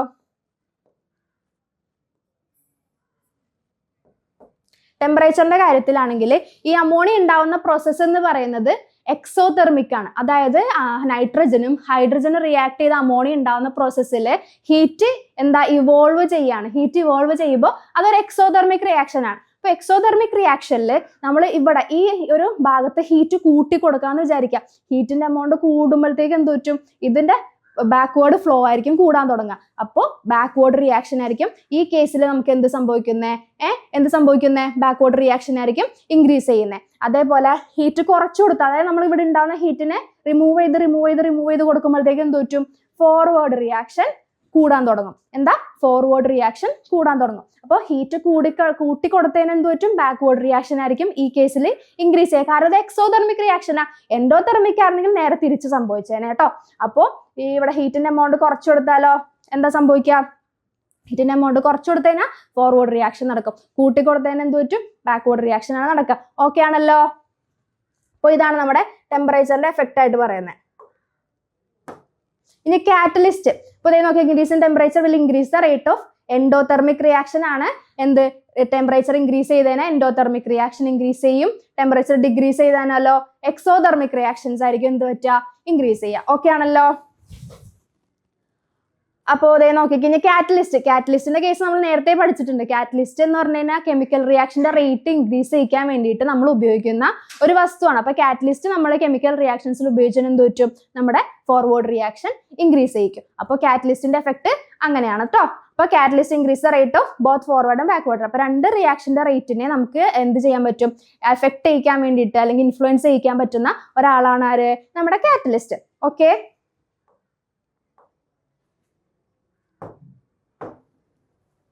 ഇനി നമ്മൾ ഇപ്പൊ ഇത്രയും നേരം എന്തൊക്കെയായിരുന്നു പഠിച്ചുകൊണ്ടിരുന്ന വെച്ചത്, അമോണിയന്റെ പ്രിപ്പറേഷൻ പഠിച്ചു അല്ലെ, ഇൻഡസ്ട്രിയൽ പ്രോസസ്സ് നമ്മൾ പഠിച്ചു. അത് അമോണിയ ഉണ്ടാക്കുന്ന പ്രോസസ്സിന്റെ പേരെന്തായിരുന്നു നമ്മൾ പഠിച്ചത്, ഹേബർ പ്രോസസ്സ് അല്ലെ. അതിന്റെ യൂസ് പഠിച്ചു, അതിനെ റിലേറ്റ് ചെയ്തിട്ട് കെമിക്കൽ ഇക്വിലിബ്രിയം ഒരു പ്രിൻസിപ്പിളും പഠിച്ചു. ഇനി നമ്മൾ നെക്സ്റ്റ് ഉണ്ടാക്കാൻ പോകുന്നത് സെറ്റാണ് എന്ത്, നമ്മുടെ സൾഫ്യൂരിക് ആസിഡ് ആരാ, നമ്മുടെ കെമിക്കൽസിന്റെ കിങ് എന്നാണല്ലേ നമ്മുടെ സൾഫ്യൂരിക് ആസിഡ് അറിയപ്പെടുന്നത്. അപ്പൊ കെമിക്കൽസിന്റെ രാജാവാണ് ആര്, നമ്മുടെ സൾഫ്യൂരിക് ആസിഡ്. ഈ രാജാവിനെ നമുക്ക് എങ്ങനെ ഉണ്ടാക്കുന്നതെന്ന് നോക്കാം. ഓക്കെ അല്ലേ. അപ്പൊ നോക്കിക്കാൻ നമ്മുടെ സൾഫ്യൂരിക് ആസിഡ് അതിന്റെ ഇക്വേഷൻ എന്താ, H2SO4. ഹൈഡ്രജനും സൾഫറും ഓക്സിജനും അടങ്ങിയിരിക്കുന്ന ഒരു കോമ്പൗണ്ട് ആണ് ആര്, നമ്മുടെ രാജാവ്. അപ്പൊ ഈ രാജാവിനെ എങ്ങനെ ഉണ്ടാക്കുന്നതെന്ന് നോക്കിക്കേ. സൾഫറും ഓക്സിജനും സൾഫറും ഓക്സിജൻ ചേർന്നിട്ട് നമ്മുടെ SO2 ഫോം ചെയ്യുന്നു. ഈ SO2 പിന്നെ നമ്മൾ എക്സ്ട്രാ എന്ത് ചെയ്ത് കൊടുക്കുക, ഓക്സിജൻ ഇൻജെക്ട് ചെയ്ത് കൊടുക്കുക. അപ്പൊ ഓക്സിജൻ കൊടുക്കുമ്പോഴത്തേക്കും അത് എന്തിന്റെ പ്രസൻസിലാ, ഇവിടെ ഒരു കാറ്റലിസ്റ്റും കൂടി വേണം. ആരാണ്, V2O5. അതിന്റെ പേരെന്താ, വെനേഡിയം പെന്റോക്സൈഡ്. അപ്പൊ കാറ്റലിസ്റ്റ് എന്തിനായിരുന്നു നമ്മൾ പറഞ്ഞത്, rate of the chemical reaction increase ചെയ്യിക്കാൻ വേണ്ടിയിട്ടല്ലേ. അപ്പോൾ SO2ന്റെ കൂടെ ഓക്സിജനും കൂടെ ആഡ് ചെയ്തിട്ട് കാറ്റലിസ്റ്റിന്റെ പ്രസൻസിൽ നമ്മൾ റിയാക്ട് ചെയ്യിക്കുമ്പോൾ ആരുണ്ടാവും, SO3 ഉണ്ടാവുന്നു. അപ്പൊ ഈ SO3ന്റെ കൂടെ നമ്മൾ കുറച്ച് സൾഫ്യൂരിക് ആസിഡ് ആഡ് ചെയ്ത് കൊടുക്കുമ്പോഴത്തേക്ക് നമ്മുടെ ഒലിയം ഉണ്ടാവുന്നു. ആരെ ഉണ്ടാവുന്നേ, ഒലിയം. അപ്പോൾ ഒലിയത്തിന്റെ ഇക്വേഷൻ നോക്കിക്കേ, H2S2O7. നമ്മൾ എന്തിനാ ഇവിടെ H2SO4 ഉണ്ടാക്കി കൊടുത്തതെന്ന് ചോദിച്ചാൽ, ഈ ഒലിയം ഉണ്ടായി കഴിഞ്ഞു കഴിഞ്ഞാൽ നമുക്ക് പെട്ടെന്ന് അതിൽ നിന്നിട്ട് കുറെ H2SO4 ഉണ്ടാക്കാൻ പറ്റും. അപ്പോൾ ഈ H2SO4നെ അല്ല നമ്മുടെ ഒലിയത്തിനെ എന്ത് ചെയ്യുക, വെള്ളത്തിൽ ലയിപ്പിച്ചു കഴിഞ്ഞാൽ നമ്മൾ ആരായിട്ട് മാറും, നമ്മുടെ ഹൈഡ്രജൻ സൾഫ്യൂരിക് ആസിഡ് ആയിട്ട് മാറും. അപ്പോൾ നമ്മുടെ സൾഫ്യൂരിക് ആസിഡ് ഉണ്ടാക്കുന്ന പ്രോസസ്സ് എന്തായിരുന്നു, നമ്മുടെ സൾഫറും ഓക്സിജൻ മിസ് ചെയ്ത് XO2 ഉണ്ടാവുന്നു. SO2നെ പിന്നെയും ഓക്സിജൻ ആയിട്ട് റിയാക്ട് ചെയ്യിപ്പിച്ച് നമ്മൾ ആരുണ്ടാവുന്നു, SO3 ഉണ്ടാവുന്നു. ഈ SO3ന്റെ കൂടെ SO3 ഉണ്ടാവുന്നതിന്റെ കൂട്ടത്തിൽ നമ്മൾ ആരെ ആഡ് ചെയ്യുന്നുണ്ട്, നമ്മുടെ കാറ്റലിസ്റ്റിനെ ആഡ് ചെയ്യുന്നുണ്ട്. ആ കാറ്റലിസ്റ്റിന്റെ പേരെന്തായിരുന്നു, വെനേഡിയം പെന്റോക്സൈഡ്. ഈ വെനേഡിയം പെന്റോക്സൈഡിനെ ആഡ് ചെയ്ത് SO3 ആക്കി മാറ്റിയിട്ട് നമ്മൾ എന്ത് ചെയ്യുന്നു, കുറച്ച് ലിക്വിഡ് ആയിട്ടുള്ള H2SO4 ഒഴിച്ചു കൊടുക്കുകയാണ് ചെയ്യുന്നത്. അപ്പൊ നമ്മുടെ എന്തായിട്ട് മാറാണ്, ഒലിയം എന്ന് പറഞ്ഞ H2S2O7 എന്ന് പറയുന്ന ഒലിയം എന്ന കോമ്പൗണ്ട് ഉണ്ടാവേ. അത് നമ്മൾ വാട്ടറിൽ ലയിപ്പിച്ച് ചെയ്യുമ്പോൾ എന്തായിട്ട് മാറാണ് ചെയ്യുന്നത്, നമ്മുടെ സൾഫ്യൂരിക് ആസിഡ് ആയിട്ട് മാറാണ്. അപ്പൊ ഇത്രയുള്ള നമ്മുടെ സൾഫ്യൂരിക് ആസിഡിന്റെ പ്രിപ്പറേഷൻ. ഓക്കെ ആണല്ലോ. അപ്പോൾ അതെ നമ്മൾ സൾഫ്യൂരിക് ആസിഡിന്റെ പ്രിപ്പറേഷൻ കഴിഞ്ഞിട്ട് അതിന്റെ കുറച്ച് പ്രോപ്പർട്ടീസ് എന്തൊക്കെയാണെന്ന് നോക്കുന്നത് കേട്ടോ. അപ്പൊ അതെ chemical properties of sulphuric acid ഏതാന്ന് നോക്കിക്കേ. അത് കളർലെസ് ആണ്. അതിന് കളർ ഉണ്ടോ, കളർ ഇല്ല, ട്രാൻസ്പെറന്റ് ആണ്. പിന്നെ എന്താണ്, വാട്ടറിനേക്കാളും വിസ്കോസിറ്റി കൂടുതലാണ് ആർക്ക്, നമ്മുടെ സൾഫ്യൂരിക് ആസിഡിന്. പിന്നെ വാട്ടറിനേക്കാളും ഡെൻസർ ആണ്. പിന്നെ എന്താ, ഈ വാട്ടറിൽ നമുക്ക് ഡിസോൾവ് ചെയ്യിക്കാനും പറ്റും. എന്താ, വാട്ടറിൽ നമുക്ക് ഡിസോൾവ് ചെയ്യാൻ പറ്റും. അപ്പോൾ ആസിഡിനെ ഈ വാട്ടറിലേക്ക് നമുക്ക് ഒഴിച്ചു കഴിഞ്ഞാൽ അത് എന്ത് പറ്റും, ഈ വാസിനൊക്കെ കോൺസെൻട്രേറ്റഡ് ആയിട്ടുള്ള സാധനം നമുക്ക് എന്ത് ചെയ്യാൻ പറ്റും, ഡിസോൾവ് ചെയ്തിട്ട് ഡൈല്യൂട്ടഡ് ആയിട്ടുള്ള സൊല്യൂഷൻ ആക്കി മാറ്റാൻ പറ്റും. അപ്പൊ എന്താ, കളർലെസ് ആണ്. വാട്ടറിനേക്കാളും നമുക്ക് എന്തുണ്ട്, ഡെൻസിറ്റി ഉണ്ട്. വിസ്കോസിറ്റിയും വാട്ടറിനേക്കാളും എന്തുണ്ട്, കൂടുതലുണ്ട്. പിന്നെന്താ, ഡീഹൈഡ്രേറ്റിംഗ് ഏജന്റ് ആണ്. ഡീഹൈഡ്രേറ്റിംഗ് ഏജന്റും ആണ്, ഡ്രൈയിങ് ഏജന്റ് ആണ്. അപ്പൊ SO2, കാർബൺ, CO2, HCl അതിന്റെയൊക്കെ പ്രസൻസിലാണെങ്കിൽ നമുക്ക് H2SO4നെ എന്ത് ചെയ്യാം, ഡ്രൈയിങ് ഏജന്റ് ആയിട്ട്, അതായത് മോയ്സ്ചറിനെ അബ്സോർബ് ചെയ്യിക്കാൻ പറ്റുന്ന രീതിയിൽ നമുക്ക് യൂസ് ചെയ്യാൻ പറ്റും. ആരെ, സൾഫ്യൂരിക് ആസിഡിനെ. അപ്പോൾ ഡീഹൈഡ്രേറ്റിംഗ് ഏജന്റ് എന്ന് പറഞ്ഞാൽ എന്താ, അപ്പൊ നമ്മള് ഡീഹൈഡ്രേറ്റിംഗ് ഏജന്റ് നമുക്ക് കുറച്ച് പഞ്ചസാര എടുക്കാം. ഈ പഞ്ചസാര കുറച്ച് എമൗണ്ട് ഓഫ് ഗ്ലൂക്കോസ് അല്ലെങ്കിൽ പഞ്ചസാര എടുത്തിട്ട് നമ്മൾ എന്ത് ചെയ്യും, ഈ സൾഫ്യൂരിക് ആസിഡിനെ ആഡ് ചെയ്ത് കഴിഞ്ഞാൽ അത് കുറച്ച് നേരം റിയാക്ഷൻ നടന്ന് അതൊരു ബ്രൗൺ കളറാണ്. പിന്നെ അത് കുറച്ച് കോൺസെൻട്രേറ്റഡ് സൾഫ്യൂരിക് ആസിഡ് ഈ ബ്രൗൺ എന്നിട്ട് പെട്ടെന്ന് റിയാക്ട് ചെയ്ത് ഭയങ്കര ഒരു കരി പിടിച്ച പോലുള്ള അവസ്ഥയിലേക്ക് എത്തിക്കും. അതായത് എന്താണ്, അതിനകത്തുള്ള എന്താ, വാട്ടറിനെ, ഗ്ലൂക്കോസിന്റെ അകത്തുള്ള വാട്ടർ കണ്ടന്റിനെ എന്താ ചെയ്യുന്നത്, മൊത്തം അബ്സോർബ് ചെയ്തിട്ട് ഡീഹൈഡ്രേറ്റ് ചെയ്യണം. ഹൈഡ്രേഷൻ ഉള്ളതെല്ലാം നമ്മളത് കളഞ്ഞിട്ട് കാർബൺ എന്നുള്ള കണ്ടന്റിലേക്ക് മാത്രമായിട്ട് മാറ്റി കൊടുക്കണം. നമ്മുടെ ഗ്ലൂക്കോസ് ആരാണ്, C12, H22, O11 നമ്മൾ എന്താ, കോൺസെൻട്രേറ്റഡ് ആയിട്ടുള്ള സൾഫ്യൂരിക് ആസിഡ് യൂസ് ചെയ്യുമ്പോഴത്തേക്കും അതെന്തായിട്ട് മാറുന്നു, നമ്മുടെ കാർബൺ ആയിട്ട് ഒരു കരി പിടിച്ചുള്ള അവസ്ഥയിലേക്ക് എത്തിക്കുന്നു. അപ്പൊ നമ്മുടെ ഗ്ലൂക്കോസിലുള്ള വെള്ളത്തിനെ മൊത്തം അബ്സോർബ് ചെയ്ത് ഡീഹൈഡ്രേറ്റ് ചെയ്തിട്ട് കാർബണിലേക്ക് മാത്രം ആക്കി കൊടുക്കാനായിട്ട് നമ്മുടെ സൾഫ്യൂരിക് ആസിഡ് എന്ന് പറഞ്ഞ ഒരാൾക്ക് കഴിവുണ്ട്. അപ്പൊ നമ്മുടെ കിങ്ങിന്റെ കഴിവുകൾ എന്തൊക്കെയാണെന്നാണ് നോക്കിയത്. പിന്നെ ഈ കിങ് നമ്മുടെ സൾഫ്യൂരിക് ആസിഡ് ആരായിട്ട്, NaCl ആയിട്ട് റിയാക്ട് ചെയ്ത് അല്ലെങ്കിൽ ഏതെങ്കിലും ഒരു സോൾട്ട് ആയിട്ട് റിയാക്ട് ചെയ്ത് എന്ത് കിട്ടും നോക്കിക്കേ, അതിന്റെ HSO4ഉം പിന്നെ എന്താ, നമ്മുടെ HCl ആണ് കിട്ടിയത്. സോഡിയം സോഡിയം വെച്ചിട്ടുള്ള NaCl ആണ്, NaHSO4ഉം HCl നമുക്ക് ഫോം ചെയ്യുന്നു. അതേപോലെ KNO3 എന്ന് പറഞ്ഞ സോൾട്ട് ആയിട്ടാണ് റിയാക്ട് ചെയ്യുന്നത്, KHSO4ഉം HNO3. അപ്പൊ നമുക്കിത് എന്തിന്റെ ഒരു പ്രിപ്പറേഷന് വേണ്ടിയിട്ട് നമുക്ക് യൂസ് ചെയ്യാൻ പറ്റും, H2SO4 ഉപയോഗിച്ചിട്ട് HCl ഉണ്ടാക്കാനും പറ്റും. അതേപോലെ H2SO4 ഉപയോഗിച്ചിട്ട് നമുക്ക് ആരെയും കൂടി ഉണ്ടാക്കാൻ പറ്റും, HNO3. H2SO4 ഉപയോഗിച്ചിട്ട് വേറെ 2 ആസിഡിന് ഉണ്ടാക്കാനായിട്ട് ഹെൽപ്പ് ചെയ്യുന്നുണ്ടല്ലേ. 2 ഡിഫറെന്റ് ആയിട്ടുള്ള സോൾട്ട് ആയിട്ട് റിയാക്ട് ചെയ്തപ്പോൾ 2 ഡിഫറെന്റ് ആയിട്ടുള്ള എന്തുണ്ടായി, വേറെ 2 ഡിഫറെന്റ് ആയിട്ടുള്ള ആസിഡുകൾ ഫോം ചെയ്തു. HClഉം ഫോം ചെയ്തു, HNO3ഉം ഫോം ചെയ്തു. ഓക്കെ ആണല്ലോ. പിന്നെ ഇനി നമുക്ക് ആസിഡിന്റെ ബേസിസിറ്റി. ബേസിസിറ്റി എന്ന് പറഞ്ഞാൽ എന്താ, എത്ര ടൈപ്പ് ബേസിസിറ്റി ഉണ്ട്, മോണോ ബേസിക്, ഡൈബേസിക്, ട്രൈബേസിക്. ഈ 3 രീതിയിലാണ് നമ്മുടെ ആസിഡ്സ് ബേസിസിറ്റി കാണിക്കുന്നത്. ഇത് ഏതാ മോണോ, ഏതാ ഡൈ, ഏതാ ട്രൈ എന്ന് നമുക്ക് നോക്കിയാലോ. ഇപ്പൊ നമ്മുടെ കുറച്ച് കോമ്പൗണ്ട്സുകൾ എടുക്കുന്നുണ്ട്, കുറച്ച് ആസിഡ്സ്, അതായത് HNO3 നമ്മുടെ HCl എടുക്കുന്നുണ്ട്, HBr എടുക്കുന്നുണ്ട്. ഏതൊക്കെയാണ്, HNO3 എടുക്കുന്നുണ്ട്, HCl എടുക്കുന്നുണ്ട്, HBr എടുക്കുന്നുണ്ട്. ഇതിനെ എന്താ, വാട്ടറിൽ ഡിസോൾവ് ചെയ്യിപ്പിക്കുക. അതെങ്ങനെയാ, എന്തൊക്കെ രീതിയിലുള്ള അയൺസ് ആണ് ഈ HCl, HNO3, HBr ഒക്കെ ഫോം ചെയ്യുന്നത് നോക്കിക്കേ. HClനെ നമുക്ക് ഡികമ്പോസ് ചെയ്യിപ്പിക്കാൻ പറ്റുന്നത് H+ എന്ന രീതിയിലും NO3- എന്ന രീതിയിലുമാണ്. അതേപോലെ HCl ആണെങ്കിലോ H+ഉം Cl-ഉം. ഇവിടെ HBrല് H+ഉം നമ്മുടെ Br-, നമ്മുടെ HClലും HNO3ലും H എന്ന് പറയുന്ന ആൾ എത്ര, 1 വീതമാണ് ഉള്ളത്. അപ്പൊ അത് വെച്ച് നമുക്ക് കണ്ടുപിടിക്കാൻ പറ്റും എത്ര വീതം ഹൈഡ്രജൻ ഉണ്ട് എന്ന് നോക്കിക്കഴിഞ്ഞാൽ നമുക്ക് അതിന്റെ ബേസിസിറ്റി എളുപ്പത്തിൽ കണ്ടുപിടിക്കാൻ പറ്റും. ഇതേപോലെ ഏത് അയൺ ആണ് ഉണ്ടാവുന്നത്, എത്ര അയൺ പോസിറ്റീവ് ഉണ്ടാവുന്നത്, അത് നോക്കേണ്ട ആവശ്യമില്ല. ഇതൊരു ട്രിക്കാണ് കേട്ടോ. അപ്പൊ അതേ നോക്കിക്കേ, HCl-ലും HNO3-ലും HBr-ലും ആര് H എന്ന് പറയുന്നത് ഘടകം 1 ഉള്ളൂ. അപ്പൊ അതിന്റെ ബേസിസിറ്റി എന്താ? ഇതെന്ന് പറയുന്നത് മോണോബേസിക് ആണ്. എന്താണ്? മോണോബേസിക്. ഇവിടെ നോക്കിക്കേ, അടുത്ത ആൾക്കാര് ഹൈഡ്രജൻ എത്ര എണ്ണം വന്നു? 2 എണ്ണം വന്നു. H2SO4 ഉം H2CO3. അത് എത്ര ആയിട്ടാ ഡീകമ്പോസ് ചെയ്ത് പോകുന്നത് നോക്കിക്കേ. 2H+ഉം SO4 2- ആയിട്ട്. ഇവിടെ ആണെങ്കിലും 2H+, CO3 2-. അപ്പൊ നമ്മുടെ ഇവിടുത്തെ H എത്ര എണ്ണം ഉണ്ടായിരുന്നു? 2 എണ്ണം ഉണ്ട്. അപ്പൊ അത് എത്ര ബേസിക്? അതിന്റെ ബേസിസിറ്റി എന്താ മക്കളെ? ഡൈബേസിക്. എന്താ? ഡൈബേസിക് ആണ് ഇത്. ഡൈബേസിക് ആസിഡുകളാണ് ഇവിടെ തന്നിരിക്കുന്ന എക്സാമ്പിൾ. അങ്ങനെയാണെങ്കിൽ ഇതൊന്നും നോക്കാതെ നമുക്ക് ഇതും പറഞ്ഞൂടെ? H3PO4. അത് എത്ര ഹൈഡ്രജൻ ഉണ്ട് അതിനകത്ത്? 3 ഹൈഡ്രജൻ ഉണ്ട്. അപ്പൊ ഇത് എത്ര, എന്ത് ബേസിസിറ്റിയാ? ട്രൈബേസിക് ആസിഡ് ആണ് നമ്മുടെ H3PO4. അപ്പോൾ നമുക്ക് ഹൈഡ്രജന്റെ, നമുക്ക് തന്നിരിക്കുന്ന ആസിഡില് ഹൈഡ്രജന്റെ എണ്ണം എത്ര ഉണ്ട് നോക്കിക്കഴിഞ്ഞാൽ നമുക്ക് എന്ത് പറയാൻ പറ്റും? അതിന്റെ ബേസിസിറ്റി നമുക്ക് റെപ്രസെന്റ് ചെയ്യാൻ പറ്റും. ഓക്കെ ആണല്ലോ.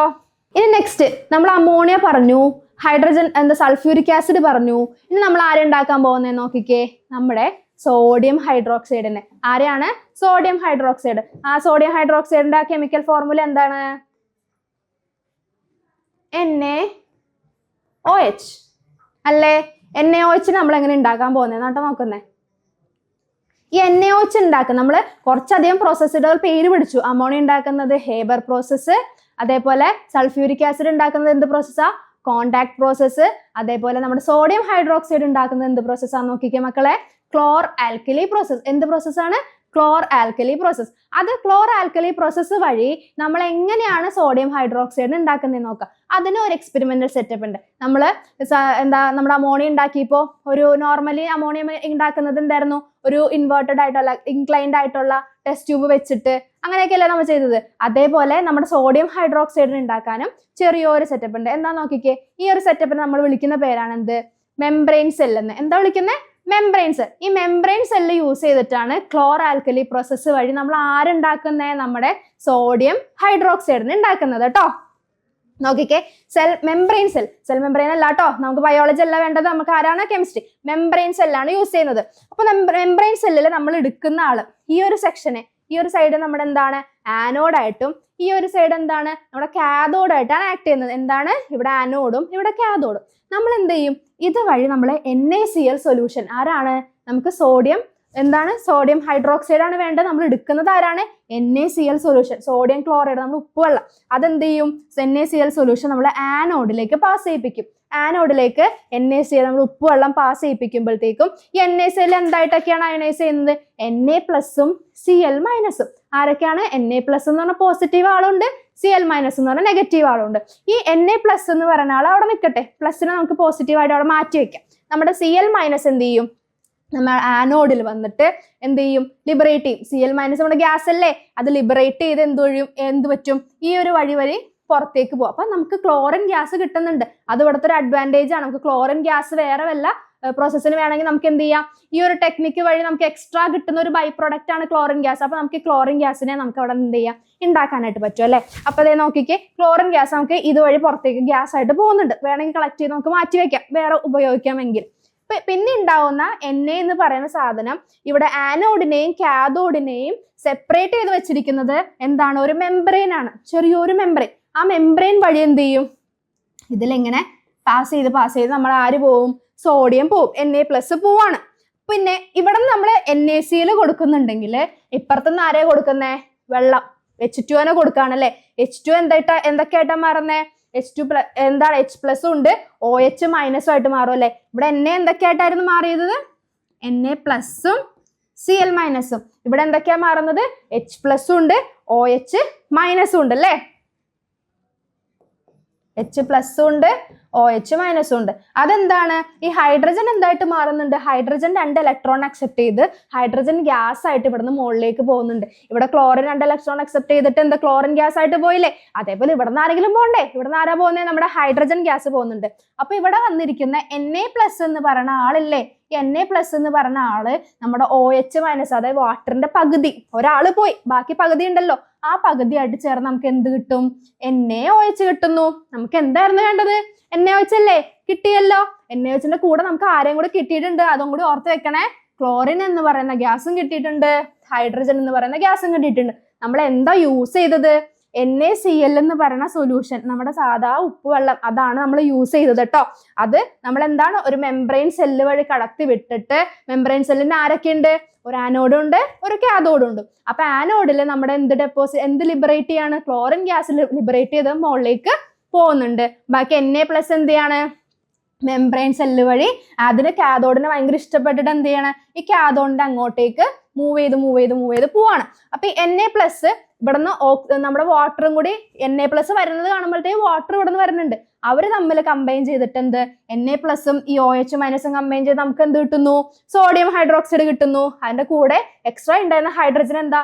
H+ നിന്നിട്ട് 2 ഇലക്ട്രോൺ അക്സെപ്റ്റ് ചെയ്ത് എങ്ങോട്ട് പോകുന്നു? നമ്മുടെ ഹൈഡ്രജൻ ഗ്യാസ് ആയിട്ട് പോകുന്നു. സിമ്പിൾ അല്ലേ? ഈ ഒരു എക്സ്പെരിമെന്റ് സെറ്റപ്പ് മനസ്സിൽ ഓർത്ത് വെക്കുക. ആരൊക്കെ വരുന്നുണ്ട്? NaCl വരുന്നുണ്ട്, ഇവിടുന്ന് വാട്ടറും വരുന്നുണ്ട്. അതിന് 2 സ്പ്ലിറ്റ് ആക്കുക, മുകളിലേക്ക് പോകാനുള്ളത് പൊക്കോട്ടെ, ബാക്കിയെല്ലാം ചെയ്തിട്ട് ജോയിൻ ചെയ്തിട്ട് നമ്മൾ ആരുണ്ടാവുന്നു? NaOH ഉണ്ടാവുന്നു. ഓക്കെ ആണല്ലോ അല്ലേ? ഇനി ഈ സോഡിയം നമുക്ക് ഉണ്ടാക്കി വെച്ചാൽ മാത്രം പോരല്ലോ, എന്തൊക്കെ ഈ സോഡിയം ഹൈഡ്രോക്സൈഡിന്റെ യൂസ് നമുക്ക് നോക്കണ്ടേ? എന്തൊക്കെയാ നോക്കിക്കേ സോഡിയം ഹൈഡ്രോക്സൈഡിന്റെ യൂസ്? നമുക്ക് സോപ്പും അല്ലെങ്കിൽ ഡിറ്റർജന്റ്, നമുക്ക് കുളിക്കുന്ന സോപ്പൊക്കെ ഇല്ലേ, അതിനകത്തൊക്കെ ആരുണ്ട്? നമ്മുടെ സോഡിയം ഹൈഡ്രോക്സൈഡ് ഉണ്ട്. ഈ സോപ്പ് എന്താ? ആൽക്കലി അല്ലേ? നമ്മുടെ സോഡിയം ഹൈഡ്രോക്സൈഡ് ആൽക്കലി ആണല്ലോ. സോപ്പിലും ഡിറ്റർജന്റിലും ഉള്ള ആൾ ആരാണ്? സോഡിയം ഹൈഡ്രോക്സൈഡ് കേട്ടോ. പിന്നെന്താണ്? ബോക്സൈറ്റ്, നമ്മുടെ അലൂമിനിയത്തിന്റെ ഓർ. ബോക്സൈറ്റ് നമ്മൾ മെറ്റൽസ് എന്ന് പറഞ്ഞ ചാപ്റ്ററിൽ നമ്മൾ പഠിച്ചായിരുന്നു അല്ലെ? അലൂമിനിയത്തിന്റെ ഓർ ഏതാണ്? ഈ ബോക്സൈറ്റ് എന്ന് പറയുന്ന സാധനത്തിനെ പ്യൂരിഫൈ ചെയ്യാൻ വേണ്ടിയിട്ട് നമ്മൾ ആര് ഉപയോഗിക്കുന്നുണ്ട്? നമ്മുടെ NaOH നമ്മൾ ഉപയോഗിക്കുന്നുണ്ട്. പിന്നെ അതുകൂടാതെ നമ്മളിപ്പോ എഴുതിക്കൊണ്ടിരിക്കുന്ന പേപ്പർ ഇല്ലേ, ഈ പേപ്പറൊക്കെ ഉണ്ടാക്കാൻ ആര് വേണം? നമ്മുടെ NaOH വേണം. അപ്പൊ അത് മറക്കോ? അപ്പൊ നമ്മൾ പരീക്ഷ എഴുതുന്നത് എവിടെയാ? പേപ്പറിൽ. അപ്പൊ പേപ്പറിന് ഓർത്താൽ മാത്രം മതി. അപ്പൊ NaOHന്റെ ഒരു യൂസ് കിട്ടി. അപ്പൊ നമുക്ക് ഒരു മാർക്ക് അവിടെ വീണു കേട്ടോ. പിന്നെ നെക്സ്റ്റ് നോക്കിക്കേ, റയോൺ എന്ന് പറയുന്ന ഒരു ഫാബ്രിക്, നമ്മള് മാൻമെയ്ഡ് ആയിട്ടുള്ള ഫാബ്രിക് ആണ് റയോൺ. അതിനെ ഉണ്ടാക്കാനും നമുക്ക് ആരെ വേണം? നമ്മുടെ സോഡിയം ഹൈഡ്രോക്സൈഡിനെ വേണം. പിന്നെ അതുകൂടാതെ ആസ്പിരിൻ എന്നൊക്കെ പറയുന്ന നമ്മുടെ മെഡിസിൻസിനും അത് പ്രൊഡ്യൂസ് ചെയ്യാനും ആരാ നമ്മൾ യൂസ് ചെയ്യുന്നത്? അത് മാനുഫാക്ചർ ചെയ്യാനും നമ്മൾ യൂസ് ചെയ്യുന്ന ആളാണ് സോഡിയം ഹൈഡ്രോക്സൈഡ്. അപ്പൊ എന്തൊക്കെയായിരുന്നു യൂസ് നോക്കിക്കേ? നമ്മൾ എഴുതിക്കൊണ്ടിരിക്കുന്ന പേപ്പർ ഉണ്ടാക്കാൻ വേണം, നമ്മൾ രാവിലെ കുളിക്കുന്ന സോപ്പ് ഉണ്ടാക്കാൻ വേണം. പിന്നെ മെറ്റൽസ് എന്ന് പറഞ്ഞ ചാപ്റ്റർ പഠിച്ചു, അതിനകത്ത് അലൂമിനിയത്തിന്റെ ഓറായ ബോക്സൈറ്റിനെ പ്യൂരിഫൈ ചെയ്യാനും ആര് വേണം? നമ്മുടെ സോഡിയം ഹൈഡ്രോക്സൈഡ് ആണ്. സോഡിയം ഹൈഡ്രോക്സൈഡ് ഇല്ലെങ്കിൽ ഇതൊന്നും നടക്കില്ല. പിന്നെ ആരാണ്? മെഡിസിൻ ആയിട്ടുള്ള ആസ്പിരിനെ മാനുഫാക്ചർ ചെയ്യാനും ആര് വേണം? നമ്മുടെ സോഡിയം ഹൈഡ്രോക്സൈഡ്. ഓക്കെ ആണല്ലോ? അപ്പൊ നമ്മൾ എന്തൊക്കെയായിരുന്നു പഠിച്ചത്? അമോണിയ ഉണ്ടാക്കുന്നത് എങ്ങനെയാണ് പഠിച്ചു, സൾഫ്യൂരിക് ആസിഡ് എങ്ങനെ ഉണ്ടാക്കുന്നതെന്ന് പഠിച്ചു, നമ്മുടെ സോഡിയം ഹൈഡ്രോക്സൈഡ് പഠിച്ചു. ഇനി നമുക്ക് സിമ്പിൾ ആയിട്ട് പഠിക്കാൻ പറ്റുന്ന ഒരാളാണ് നമ്മുടെ HCl. എന്താണ് HCl? എങ്ങനെയാണെന്ന് നോക്കാം. HCl എന്താ? Hഉം Cl. അപ്പൊ ഹൈഡ്രജനും ക്ലോറൈനും കമ്പൈൻ ചെയ്താൽ നമ്മൾ ആരുണ്ടായി? HCl ഉണ്ടായി. അത്രേ ഉള്ളൂ HClന്റെ preparation. Hydrogen combines with chlorine ആണെങ്കിൽ നമ്മുടെ ആരുണ്ടാവുന്നത്? നമ്മുടെ ഹൈഡ്രോക്ലോറിക് ആസിഡ് ഉണ്ടാവുന്നത്. ഇതിന് നമുക്ക് മെയിൻ ആയിട്ട് വേണ്ടത് ഇതിന്റെ യൂസസ് ആണ്. എന്തൊക്കെയാണ് ഈ ഹൈഡ്രോക്ലോറിക് ആസിഡിന്റെ യൂസസ് എന്ന് നോക്കാം. നമ്മുടെ ടേബിൾ സോൾട്ട് ഇല്ലേ, NaCl, ആ ടേബിൾ സോൾട്ടിനെ റിഫൈൻ ചെയ്യാൻ വേണ്ടിയിട്ട് നമുക്ക് ആരെ വേണം? നമ്മുടെ HClനെ വേണം. പിന്നെ ഡൈസ്, നമ്മുടെ ഡ്രസ്സിനൊക്കെ കളർ കൊടുക്കുന്നില്ലേ, നമ്മൾ ഇട്ടേക്കുന്ന ഡ്രസ്സിന് ഓരോരോ കളർ കൊടുക്കുന്ന ആളാണ് ഡൈ എന്ന് വിളിക്കുന്നത്. അത് ഉണ്ടാക്കാനും നമുക്ക് ആര് വേണം? അത് പ്രിപ്പയർ ചെയ്യാനും നമുക്ക് വേണ്ട ആളാണ് നമ്മുടെ HCl എന്ന് പറഞ്ഞ ആള്. പിന്നെ PVC, നമ്മുടെ വീട്ടിലെ പൈപ്പൊക്കെ ഇല്ലേ, PVC, പോളിവിനൈൽ ക്ലോറൈഡ്. അപ്പോൾ അതിനകത്ത് ക്ലോറൈഡ് ഉണ്ട്. അപ്പോൾ അത് മാനുഫാക്ചർ ചെയ്യാനും നമുക്ക് ആരെ യൂസ് ചെയ്യണം? നമ്മുടെ HClനെ യൂസ് ചെയ്യണം. പിന്നെ എന്താണ്? Aqua regia which is use to dissolve metals like gold, platinum പോലുള്ള സാധനങ്ങൾ എന്നൊക്കെ പറഞ്ഞാൽ ഡിസോൾവ് ചെയ്യാൻ ഭയങ്കര ബുദ്ധിമുട്ടാണ്. അപ്പൊ അത് ഡിസോൾവ് ചെയ്യിപ്പിക്കാൻ വേണ്ടിയിട്ടുള്ള അക്വർജിയ ഉണ്ടാക്കണമെങ്കിലും നമ്മുടെ HCl വേണം. പിന്നെ നമ്മുടെ ഫെർട്ടിലൈസേഴ്സും പിന്നെ മെറ്റൽസിനെ റിഫൈൻ ചെയ്യാനും ആര് വേണം? HCl ആണ്. അപ്പൊ മെറ്റൽസിനെ റിഫൈൻ ചെയ്യാൻ, ഫെർട്ടിലൈസർ ഉണ്ടാക്കാൻ, ഡൈ ഉണ്ടാക്കാൻ, പിന്നെ എന്താണ്? നമ്മുടെ ടേബിൾ സോൾട്ടിനെ റിഫൈൻ ചെയ്യാൻ, പിന്നെ നമ്മുടെ PVCനെ മാനുഫാക്ചർ ചെയ്യാൻ, അക്വർജിയെ മാനുഫാക്ചർ ചെയ്യാൻ. ഇത്രയുമാണ് നമ്മുടെ ആരുടെ യൂസ്? HCl. അപ്പൊ HCl ഉണ്ടാക്കുന്നത് എങ്ങനെയാണ്? Hydrogen which combines with chlorine ആണ്. ക്ലോറിൻ ഫോം ചെയ്യുന്നതാണ് നമ്മുടെ ഹൈഡ്രോക്ലോറിക് ആസിഡ്. ഓക്കെ ആണല്ലോ? ഇനി നമുക്ക് പറയാനുള്ളത് സോൾട്ടുകൾ എന്തൊക്കെയാണെന്ന്. ഈ സോൾട്ടുകൾ ലാസ്റ്റ് ഒരു സെക്ഷനാണ് സോൾട്ട് എന്ന് പറയുന്നത്. ഈ സോൾട്ടുകളിൽ നമുക്ക് എന്താ ന്യൂട്രൽ സോൾട്ട് ഉണ്ട്, അസിഡിക് സോൾട്ട് ഉണ്ട്, ബേസിക് സോൾട്ട് ഉണ്ട്. ഈ സോൾട്ട്സ് ഓരോന്ന് ഫോം ചെയ്യുമ്പോൾ ന്യൂട്രൽ ആണോ അസിഡിക് ആണോ അല്ലെങ്കിൽ ബേസിക് ആണോ നമുക്ക് എങ്ങനെ പറയാൻ പറ്റും? നമ്മൾ കമ്പൈൻ ചെയ്യിക്കുന്ന ആൾക്കാരെ വെച്ചിട്ടാണ് നമ്മൾക്ക് ഉണ്ടാവുന്ന പ്രൊഡക്റ്റ് ന്യൂട്രൽ ആണോ അസിഡിക് ആണോ ബേസിക് ആണോ എന്ന് പറയാൻ പറ്റുക. ഓക്കെ അല്ലേ? അപ്പോൾ നമ്മളിപ്പം രണ്ട് സ്ട്രോങ് ആയിട്ടുള്ള ആസിഡും സ്ട്രോങ് ആയിട്ടുള്ള ബേസും രണ്ടും സ്ട്രോങ് രണ്ട് സ്ട്രോങ് വന്ന് ഇടിയിട്ട് തന്നെ എന്താ പറ്റും? അവരാരെങ്കിലും എന്താ ഡിറ്റി എന്താ അത് അവരുടെ പവർ കുറഞ്ഞ് നള്ളിഫൈ ചെയ്തു പോകും. അപ്പം നമുക്ക് ഉണ്ടാവുന്ന സോൾട്ട് എന്താ? ന്യൂട്രൽ സോൾട്ട് ആയിരിക്കും. അതേപോലെ രണ്ട് വീക്ക് ആയിട്ടുള്ള ആൾക്കാർ, വീക്ക് സോൾട്ടും അല്ല വീക്ക് ആസിഡും വീക്ക് ബേസും, അവർ തമ്മിൽ ഫൈറ്റ് ചെയ്യുകയാണെങ്കിലും അവരുടെ എനർജി ലോസ് ചെയ്ത് നള്ളിഫൈ ചെയ്ത് ന്യൂട്രൽ ആയിട്ടുള്ള സോൾട്ട് ഉണ്ടാക്കാം. ഇനി ഇതേ നോക്കിക്കേ, ഒരു സ്ട്രോങ് ആസിഡ് ഉണ്ട്, നല്ല ശക്തിയുള്ള ആസിഡും പിന്നെ വീക്ക് ആയിട്ടുള്ള ബേസും. അപ്പൊ ഉണ്ടാവുന്നത് ആരായിരിക്കും? നമ്മൾ എടുക്കുന്ന സ്ട്രോങ് ആസിഡ് അല്ലേ? അപ്പൊ ശക്തിയുള്ള ആളുടെ കഴിവേ അവർക്ക് ഉണ്ടാവുന്ന പ്രൊഡക്റ്റിന് കിട്ടുള്ളൂ. അപ്പോൾ ശക്തിയുള്ള ആൾ ആരാന്ന് നമ്മുടെ സ്ട്രോങ് ആസിഡ് എടുത്തു കഴിഞ്ഞാൽ എന്ത് കിട്ടും? അസിഡിക് ബേസ് ആയിരിക്കും കിട്ടുക. ഇനി ഈ ബേസ് ആണ് സ്ട്രോങ് എങ്കിലോ അവിടെ സ്ട്രോങ് ആരാ? ബേസ് അല്ലേ? അപ്പൊ നമുക്ക് കിട്ടുന്ന സോൾട്ട് എന്താണ്? ബേസിക് സോൾട്ട് ആയിരിക്കും കിട്ടുന്നത്. അപ്പോൾ അത് വെച്ചിട്ട് ഈ എക്സാമ്പിൾസ് ഒന്ന് നോക്കിക്കേ. നമ്മുടെ NaOHും HClഉം ഇത് എന്താ? NaOHും HCl എന്ന് പറഞ്ഞ രണ്ടാൾക്കാരും എന്താ? സ്ട്രോങ് ആണ്. ഇത് സ്ട്രോങ് ബേസും ആണ്, ഇതെന്താണ്? സ്ട്രോങ് ആസിഡും ആണ്. സ്ട്രോങ് ചേർന്നതിന് എന്താ ഉണ്ടാവുന്നത്? ന്യൂട്രൽ ആയിട്ടുള്ള സോൾട്ട് ആണ് ഉണ്ടാവുന്നത്.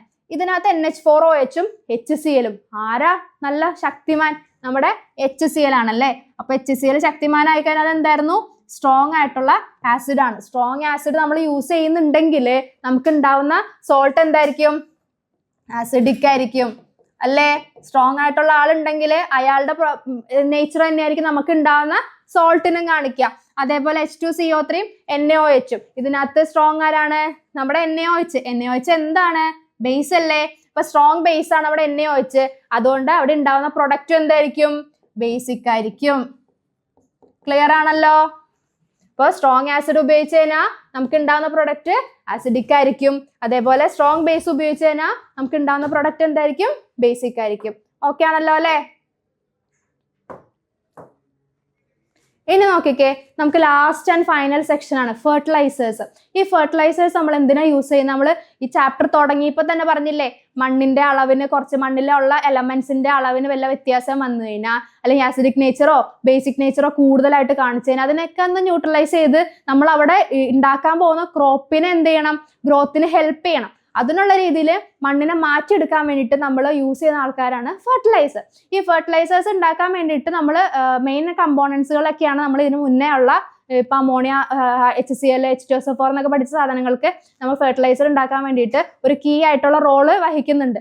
അപ്പോൾ ഫെർട്ടിലൈസേഴ്സ് ആയിരുന്നു പറഞ്ഞു കഴിഞ്ഞാൽ അതിനകത്ത് പൊട്ടാസ്യം, ഫോസ്ഫറസ്, നൈട്രജൻ ഇവരെയൊക്കെയാണ് നമ്മൾ പ്രൈമറി ന്യൂട്രിയൻസ് എന്ന് വിളിക്കുന്നത്. ഏതൊക്കെയാണ്? KPN ആണ് നമ്മുടെ പ്രൈമറി ന്യൂട്രിയൻസും. അതേപോലെ അവരെ നമുക്ക് എന്താ പ്രൈമറി ന്യൂട്രിയൻസ് ആണെങ്കിൽ നമ്മുടെ മണ്ണിൽ ലാർജ് ക്വാണ്ടിറ്റിയിൽ അവർ വേണം. ലാർജ് ക്വാണ്ടിറ്റിയിൽ അവരുണ്ടെങ്കിൽ മാത്രമേ നമ്മുടെ അവിടെ ഉണ്ടാക്കുന്ന ക്രോപ്പ് നല്ലപോലെ ഗ്രോ ചെയ്യുള്ളൂ. ഇനി അടുത്ത നോക്കിക്കേ, CaMgS കാൽഷ്യം, മഗ്നീഷ്യം, സൾഫർ എന്ന് പറഞ്ഞത് എന്താണ്? സെക്കൻഡറി ന്യൂട്രിയന്റ് ആണ്. അപ്പൊ അവരുടെ അളവ് വളരെ കുറഞ്ഞാലും പ്രശ്നമില്ല. കാൽഷ്യം, മഗ്നീഷ്യം, സൾഫർ ഒക്കെ മണ്ണിൽ വളരെ ചെറിയ ക്വാണ്ടിറ്റിയിലുള്ളെങ്കിൽ അത് മതി നമ്മുടെ പ്ലാന്റ്സിന് വളരാൻ. അപ്പൊ അങ്ങനെ കുറവ് എമൗണ്ട് മതി എന്നുള്ള ആൾക്കാരാണ് നമ്മൾ സെക്കൻഡറി ന്യൂട്രിയൻസ് എന്നും. ലാർജ് ക്വാണ്ടിറ്റിയിൽ വേണമെങ്കിൽ അങ്ങനെയുള്ള ന്യൂട്രിയൻസിന് എന്താ വിളിക്കുന്നത്? Primary nutrients. അപ്പൊ ഏതൊക്കെയാണ് പ്രൈമറി ന്യൂട്രിയൻസ്? KPN, അതായത് potassium, phosphorus, nitrogen. Next secondary nutrients ഏതൊക്കെയാണ്? കാൽഷ്യം, മഗ്നീഷ്യം, സൾഫറും. അതേപോലെ സ്മോൾ ക്വാണ്ടിറ്റിയിൽ വേണ്ടുന്ന കുറച്ച് എലമെന്റ്സ് ഉണ്ട്. അതായത് ആരൊക്കെയാണ്? നമ്മുടെ അയണും മാംഗനീസും. അതിനെ മൈക്രോ ന്യൂട്രിയൻസ് എന്ന് വിളിക്കുന്നത്. അപ്പൊ മൈക്രോ എന്ന് പറഞ്ഞാൽ വളരെ കുറഞ്ഞ എലമെന്റ്സ് ആയിട്ട് വേണ്ടിയിരുന്ന ന്യൂട്രിയൻസ് നമ്മൾ എന്ത് വിളിക്കും? Micro nutrients. ഏതൊക്കെയാ മൈക്രോ ന്യൂട്രിയൻസ്? നമ്മുടെ അയണും മാംഗനീസും. മൈക്രോ ന്യൂട്രിയൻസ് ഏതൊക്കെയായിരുന്നു? അയണും മാംഗനീസും. Secondary nutrients calcium, magnesium, sulphur. Primary nutrients ആരൊക്കെയാണ്? Potassium, phosphorus, nitrogen. ഓക്കെ ആണല്ലോ?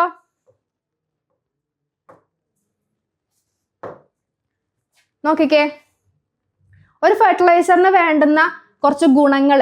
വെറുതെ ഫെർട്ടിലൈസർ കൊണ്ടുവന്നിട്ട് കാര്യമില്ലല്ലോ, എന്തെങ്കിലും കുറച്ച് ഗുണങ്ങൾ വേണ്ടേ? അതെന്തൊക്കെയാന്ന് നോക്കിക്കേ. എന്തൊക്കെ ഗുണങ്ങളാ? Fertiliser should be soluble in water.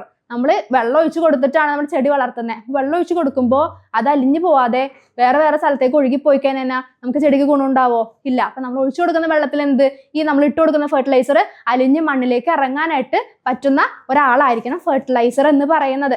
Next എന്താണ്? Compounds and fertiliser must be stable and remain in the soil for long time, making them available to the plants. പിന്നെ എന്താണ്? നമ്മൾ ഇട്ട് കൊടുക്കുന്ന സാധനം പെട്ടെന്ന് തീർന്നു പോവാമോ, അതിൽ നശിച്ചു പോകാമോ അറിയാം, അല്ലെങ്കിൽ വേറെ എന്തെങ്കിലും കമ്പോണൻസ് ആയിട്ട് റിയാക്ട് ചെയ്ത് ഇല്ലാണ്ടായി പോകാമോ, അല്ലെങ്കിൽ വേറെ പ്രൊഡക്റ്റ് ആയി പോയി കഴിഞ്ഞാൽ നമ്മുടെ ക്രോപ്പിനെ ബാധിക്കില്ലേ? അങ്ങനെ പാടില്ല. സ്റ്റേബിൾ ആയിരിക്കണം കുറേ നാളത്തേക്ക്. ഇപ്പോൾ ക്രോപ്പ് ഉണ്ടായി വളർന്ന് നമുക്ക് ഹാർവെസ്റ്റ് ചെയ്യുന്ന ഒരു സമയത്ത് വരെയെങ്കിലും, അല്ലെങ്കിൽ അതിനൊരു മെച്യൂരിറ്റി എത്തുന്ന, ക്രോപ്പിനൊരു മെച്യൂരിറ്റി എത്തുന്ന വരെയെങ്കിലും സപ്പോർട്ടായിട്ട് ആര് വേണം? നമ്മൾ ഇട്ട് കൊടുക്കുന്ന ഫെർട്ടിലൈസർ സ്റ്റേബിൾ ആയിട്ട് അവിടെ ഉണ്ടാവണം. അത് അവൈലബിൾ ഫോർ ലോങ് ടൈം. അപ്പോൾ അങ്ങനെയുള്ളൊരു ഗുണം കൂടി ആർക്ക് വേണം? നമ്മുടെ ഫെർട്ടിലൈസറിന് വേണം. അങ്ങനെ അവൈലബിൾ ആയില്ലെങ്കിൽ അത് ഫെർട്ടിലൈസർ ആയിട്ട് നമുക്ക് കൂട്ടാൻ പറ്റുമോ? അത് വെറുതെ ഇട്ട് കൊടുക്കും, നമ്മുടെ പൈസ പോകുന്നത് മാത്രം ഉണ്ടാവുള്ളൂ. പിന്നെ they should not cause significant variation of the pH of the soil. നമ്മുടെ സോയിലിന്റെ pHനെ ഒരിക്കലും ബാധിക്കരുത്. ഒരു ക്രോപ്പിന് വളരുന്ന പർട്ടിക്കുലർ pH ഉണ്ടാവും. നമ്മൾ ഈ എലമെന്റ്സ് ബേസിക് ആയിട്ടുള്ള ഫെർട്ടിലൈസർ ഒക്കെ ഇട്ട് കൊടുക്കുന്നതെങ്കിൽ സോയിൽ എന്താ, അതിന്റെ നേച്ചർ മാറി ബേസിക് ആയി മാറാമോ? പാടില്ല. ഈ ക്രോപ്പിന് പറ്റുന്ന രീതിയിലുള്ള pH ബാലൻസ് ചെയ്യാനായിട്ട് ആരെ കൊണ്ട് പറ്റണം? നമ്മുടെ ഫെർട്ടിലൈസറിനെ കൂടെ പറ്റുന്നുണ്ടെങ്കിൽ it's a good fertiliser. Okay ആണല്ലോ. നെക്സ്റ്റ് എന്താണ്? They should not be toxic to the plant. ഈ പ്ലാന്റിനെ ഒരിക്കലും ടോക്സിക് ആക്കി മാറ്റരുത്. പ്ലാന്റിനെ ഒരിക്കലും നശിപ്പിക്കുകയും ചെയ്യരുത്. അതുവഴി ഉണ്ടാകുന്ന പ്രൊഡക്ട്സ് കൺസ്യൂം ചെയ്യുന്നത് ആരാ? നമ്മളാണ്. അപ്പൊ നമുക്കും ആ ടോക്സിസിറ്റി ഉണ്ടാവാനായിട്ട് ഇടയാക്കുന്ന ഫെർട്ടിലൈസർ ആവരുത് ഒരിക്കലും എന്ന് പറയുന്നത്. അപ്പോൾ ഒന്നെന്ന് പറയുന്നത് എന്തായിരുന്നു? വാട്ടറിൽ ഡിസോൾവ് ചെയ്യിക്കാൻ പറ്റണം. പിന്നെന്താണ്? സ്റ്റേബിൾ ആയിരിക്കണം, റിയാക്ട് ചെയ്ത് പോവരുത്. പിന്നെന്താണ്? കുറേ ലോങ് ടൈമിൽ സോയിൽ അവൈലബിൾ ആയിരിക്കണം. എന്നാൽ മാത്രമേ ആ പ്ലാന്റ്സിനെ യൂട്ടിലൈസ് ചെയ്തൊന്ന് മെച്യൂർ ആവാൻ പറ്റുള്ളൂ. പിന്നെ എന്തൊക്കെയായിരുന്നു? സോയിലിലെ pHനെ അഫക്ട് ചെയ്യരുത്. പിന്നെ ഒരിക്കലും അത് ടോക്സിസിറ്റി ആവുന്ന രീതിയിലേക്ക് പെർഫോം ചെയ്യുന്ന ഫെർട്ടിലൈസർ ആവരുത്. ഇതൊന്നും അല്ലെങ്കിൽ നമുക്ക് എന്ത് പറയാം? ഗുഡ് ഫെർട്ടിലൈസർ എന്ന് വിളിക്കാം. ഓക്കെ ആണല്ലോ. ഇനി കുറച്ച് ഫെർട്ടിലൈസേഴ്സ് നോക്കിക്കേ. നൈട്രജൻ ഉള്ള ഫെർട്ടിലൈസേഴ്സ് നമ്മൾ NPK എന്ന് പറഞ്ഞില്ലേ, അതിനകത്ത് നൈട്രജൻ ഉള്ള ഫെർട്ടിലൈസേഴ്സ് നോക്കിക്കേ. ഫെർട്ടിലൈസറിന്റെ ഉപയോഗം എന്താണ്? പ്ലാന്റ്സിന്റെ ഗ്രോത്തിനെ പെട്ടെന്ന് വളരാൻ വേണ്ടിയിട്ട് സഹായിക്കുന്ന ആൾക്കാരാണ് നൈട്രജൻ ഉള്ള ഫെർട്ടിലൈസേഴ്സ്. അപ്പോൾ അതേ നോക്കിക്കേ, അങ്ങനെയുള്ള എക്സാമ്പിൾ ആണ് അമോണിയം സൾഫേറ്റ്, കാൽഷ്യം സയനൈഡ് എന്നൊക്കെ പറയുന്നതും യൂറിയ എന്ന് പറയുന്നത്. ഓക്കെ. പിന്നെ ഫോസ്ഫേറ്റ് ഉള്ള ഫെർട്ടിലൈസേഴ്സ് ഏതൊക്കെയാണ്? അതും പ്ലാന്റ്സിന്റെ ഗ്രോത്തിനെ ഹെൽപ്പ് ചെയ്യാൻ വേണ്ടിയിട്ട്, ഇത് ആക്സിലറേറ്റ് ചെയ്യുക, പെട്ടെന്ന് വളർത്താനും ഇത് ഗ്രോത്തിനെ ഹെൽപ്പ് ചെയ്യാനും. പിന്നെന്താ? പ്രൊഡക്ടിവിറ്റി. നമ്മൾക്ക് ഉണ്ടാവുന്ന ഇപ്പോൾ നമുക്ക് വേണ്ട ക്രോപ്പിന്റെ പ്രൊഡക്ട്സ്, ഇപ്പോൾ മാങ്ങയാണെങ്കിൽ മാങ്ങ, ചക്കയാണെങ്കിൽ ചക്ക, അതിന്റെ പ്രൊഡക്ട്സിന്റെ എന്താണ് പ്രൊഡക്ടിവിറ്റി കൂട്ടാൻ വേണ്ടിയിട്ട് ഹെൽപ്പ് ചെയ്യുന്ന ആൾക്കാരാണ് നമ്മുടെ ഫോസ്ഫേറ്റ് ഉള്ള ഫെർട്ടിലൈസേഴ്സ്. അത് ammonium phosphate, triple super phosphate, ഇതൊക്കെയാണ് ഫോസ്ഫേറ്റ് ഉള്ള ഫെർട്ടിലൈസറിൽ വരാം. നെക്സ്റ്റ് എന്താണ്? പൊട്ടാഷ് ഫെർട്ടിലൈസേഴ്സ് എന്തിനൊക്കെ ഹെൽപ്പ് ചെയ്യുന്നത്? Growth of the plant, increase productivity, boost immunity. ഗ്രോത്തിന് ഹെൽപ്പ് ചെയ്യുന്നു. എല്ലാം ഗ്രോത്തിന് ഹെൽപ്പ് ചെയ്യുന്ന ആൾക്കാരാണ്. അപ്പൊ അത് എപ്പോഴും എഴുതാൻ വേണ്ടിയിട്ട് മറക്കരുത് ആ പോയിന്റ്. പിന്നെ എന്താണ്? പ്രൊഡക്ടിവിറ്റി കൂട്ടുക, അതിന്റെ ഇമ്മ്യൂണിറ്റി കൂട്ടുക. പെട്ടെന്ന് രോഗം പിടിക്കുന്ന രീതിയിലുള്ള പ്ലാന്റ് ആവരുത്. എന്തെങ്കിലും ഒരു വണ്ടോ അല്ലെങ്കിൽ ചെറിയൊരു ബാക്ടീരിയോ ഫംഗസ് ഒക്കെ വന്നതിന് അപ്പൊ തന്നെ രോഗം പിടിച്ച് ചീത്തയായി പോകുന്ന പ്ലാന്റ് ആവരുത്. അതിന്റെ ഇമ്മ്യൂണിറ്റി വേണം, നല്ല രീതിയിൽ ഹെൽത്ത് ഗ്രോ ചെയ്യാൻ വേണം, ഹെൽത്തി ആയിട്ടുള്ള പ്ലാന്റ് ആവണം. അപ്പൊ ഇമ്മ്യൂണിറ്റി മെയിൻറ്റെയിൻ ചെയ്യാനും ഹെൽപ്പ് ചെയ്യുന്ന ആളാണ് പൊട്ടാസ്യം അടങ്ങുന്ന ഫെർട്ടിലൈസർ ആണ് പൊട്ടാഷ് ഫെർട്ടിലൈസേഴ്സ്. അപ്പോൾ ഇതിനുള്ള എക്സാമ്പിൾ എന്തൊക്കെയാണ്? പൊട്ടാസ്യം ക്ലോറൈഡും പൊട്ടാസ്യം സൾഫേറ്റും. ഓക്കെ അല്ലേ? നൈട്രജൻ എന്തിനാണ്? ആക്സിലറേറ്റ് ചെയ്യാൻ വേണ്ടിയിട്ട്. ഇപ്പോൾ നമ്മുടെ ഫോസ്ഫേറ്റ് എന്തിനാണ്? പ്രൊഡക്ടിവിറ്റി കൂട്ടാൻ വേണ്ടിയിട്ട്, അതാണ് മെയിൻ. പിന്നെന്താ? പൊട്ടാസ്യം ഫെർട്ടിലൈസേഴ്സിന് എന്താ? ഇമ്മ്യൂണിറ്റി കൂട്ടാൻ. എല്ലാത്തിലും എന്താണ്? ഗ്രോത്തിന് ഹെൽപ്പ് ചെയ്യുന്നുണ്ട്. മെയിൻ ആയിട്ടുള്ളത് നൈട്രജൻ ആണെങ്കിൽ ആക്സിലറേറ്റ് ചെയ്ത ഗ്രോത്ത്. പിന്നെന്താ? പൊട്ടാസ്യം ആണെങ്കിൽ എന്താണ്? പൊട്ടാസ്യത്തിന് എന്താണ്? ഇമ്മ്യൂണിറ്റി ബൂസ്റ്റ് ചെയ്യിപ്പിക്കാൻ വേണ്ടിയിട്ട്. ഫോസ്ഫേറ്റിനാണെങ്കിൽ പ്രൊഡക്ടിവിറ്റി ഇൻക്രീസ് ചെയ്യിപ്പിക്കാൻ വേണ്ടിയിട്ട്. ഇപ്പൊ 3 ടൈപ്പിലുള്ള ഫെർട്ടിലൈസേഴ്സും അതിന്റെ എക്സാമ്പിൾസും അത് എങ്ങനെയാണ് നമ്മുടെ പ്ലാന്റിനെ ഹെൽപ്പ് ചെയ്യിക്കുന്നതെന്നും പഠിച്ചു. ഓക്കെ ആണല്ലോ അല്ലേ? അപ്പൊ നമ്മൾക്ക് ഇതോടുകൂടി നമ്മുടെ ചാപ്റ്റർ ഇവിടെ കംപ്ലീറ്റ് ആവുകയാണ്. അപ്പോൾ നമ്മൾ ഓരോ കെമിക്കൽ പ്രൊഡക്ട്സുകളും എങ്ങനെയാണ് പ്രോസസ്സ് ചെയ്യുന്നത്, അതെവിടെയൊക്കെ യൂസ് ചെയ്യുന്നു, പിന്നെ അതിന്റെ സിഗ്നിഫിക്കൻസ് എന്താന്ന് പഠിച്ചല്ലോ. പിന്നെ ആസിഡിന്റെ ബേസിസിറ്റി എന്താന്ന് പഠിച്ചു. പിന്നെ different types of salt, neutral salt എന്ത് പഠിച്ചു, ബേസിക് ആയിട്ടുള്ളതും അസിഡിക് ആയിട്ടുള്ള സോൾട്ടും പഠിച്ചു. അവന്റെ റിയാക്ടന്റിനെ ബേസ് ചെയ്തിട്ടാണ് നമ്മുടെ സോൾട്ടിന്റെ നേച്ചർ വരുന്നതെന്ന് പഠിച്ചു. നെക്സ്റ്റ് നമ്മൾ ലാസ്റ്റ് പഠിച്ച സെക്ഷൻ ആണെന്ന് ഫെർട്ടിലൈസേഴ്സ്. ഫെർട്ടിലൈസേഴ്സ് എന്തിനാ യൂസ് ചെയ്യുന്നത്? അതിനകത്ത് പ്രൈമറി ഉണ്ട്, സെക്കൻഡറി ഉണ്ട്, മൈക്രോ ന്യൂട്രിയൻസ് ഉണ്ടെന്ന് പഠിച്ചു. ഈ ന്യൂട്രിയൻസിനെ ബേസ് ചെയ്തിട്ട് നമ്മൾ ഡിഫറെന്റ് ടൈപ്സ് ഓഫ് ഫെർട്ടിലൈസേഴ്സ് പഠിച്ചു. ഓരോ ടൈപ്പ് ഓഫ് ഫെർട്ടിലൈസേഴ്സും എങ്ങനെയാണ് ക്രോപ്പിനെ എഫക്ട് ചെയ്യുന്നത്, അതിനകത്ത് എക്സാമ്പിൾസും പഠിച്ചു. ഇത്രയേ ഉള്ളൂ നമ്മുടെ ഈ ഒരു ചാപ്റ്റർ എന്ന് പറഞ്ഞ ചാപ്റ്റർ 7 ഇതോടുകൂടി ഇവിടെ കംപ്ലീറ്റ് ആവുകയാണ്. നിങ്ങൾക്ക് മനസ്സിലായെന്ന് വിചാരിക്കുന്നു. എന്ത് ഡൗട്ട് ഉണ്ടെങ്കിലും നിങ്ങൾക്ക് ചോദിക്കാം, കമന്റ് ബോക്സിൽ കമന്റ് ഇട്ടാൽ മതി, മിസ് റിപ്ലൈ തരുന്നതായിരിക്കും. പിന്നെ എന്തെങ്കിലും മിസ് പഠിപ്പിക്കുന്ന രീതിയിൽ എന്തെങ്കിലും മാറ്റങ്ങൾ വരുന്നുണ്ടെങ്കിലും നിങ്ങൾക്ക് കമന്റ് ചെയ്യാവുന്നതാണ്. അപ്പോൾ ഈ ചാപ്റ്റർ മനസ്സിലായെന്ന് വിചാരിച്ചിട്ട് ഇനി മിസ് എന്താ നെക്സ്റ്റ് ചാപ്റ്റർ ആയിട്ടോ അല്ലെങ്കിൽ ഇതിന്റെ ബേസ് ചെയ്തിട്ടുള്ള ക്വസ്റ്റ്യൻസ് ആയിട്ടും നെക്സ്റ്റ് ക്ലാസ്സിൽ വരുന്നതായിരിക്കും. അപ്പോൾ മിസ് പോവാണ്. Okay then bye.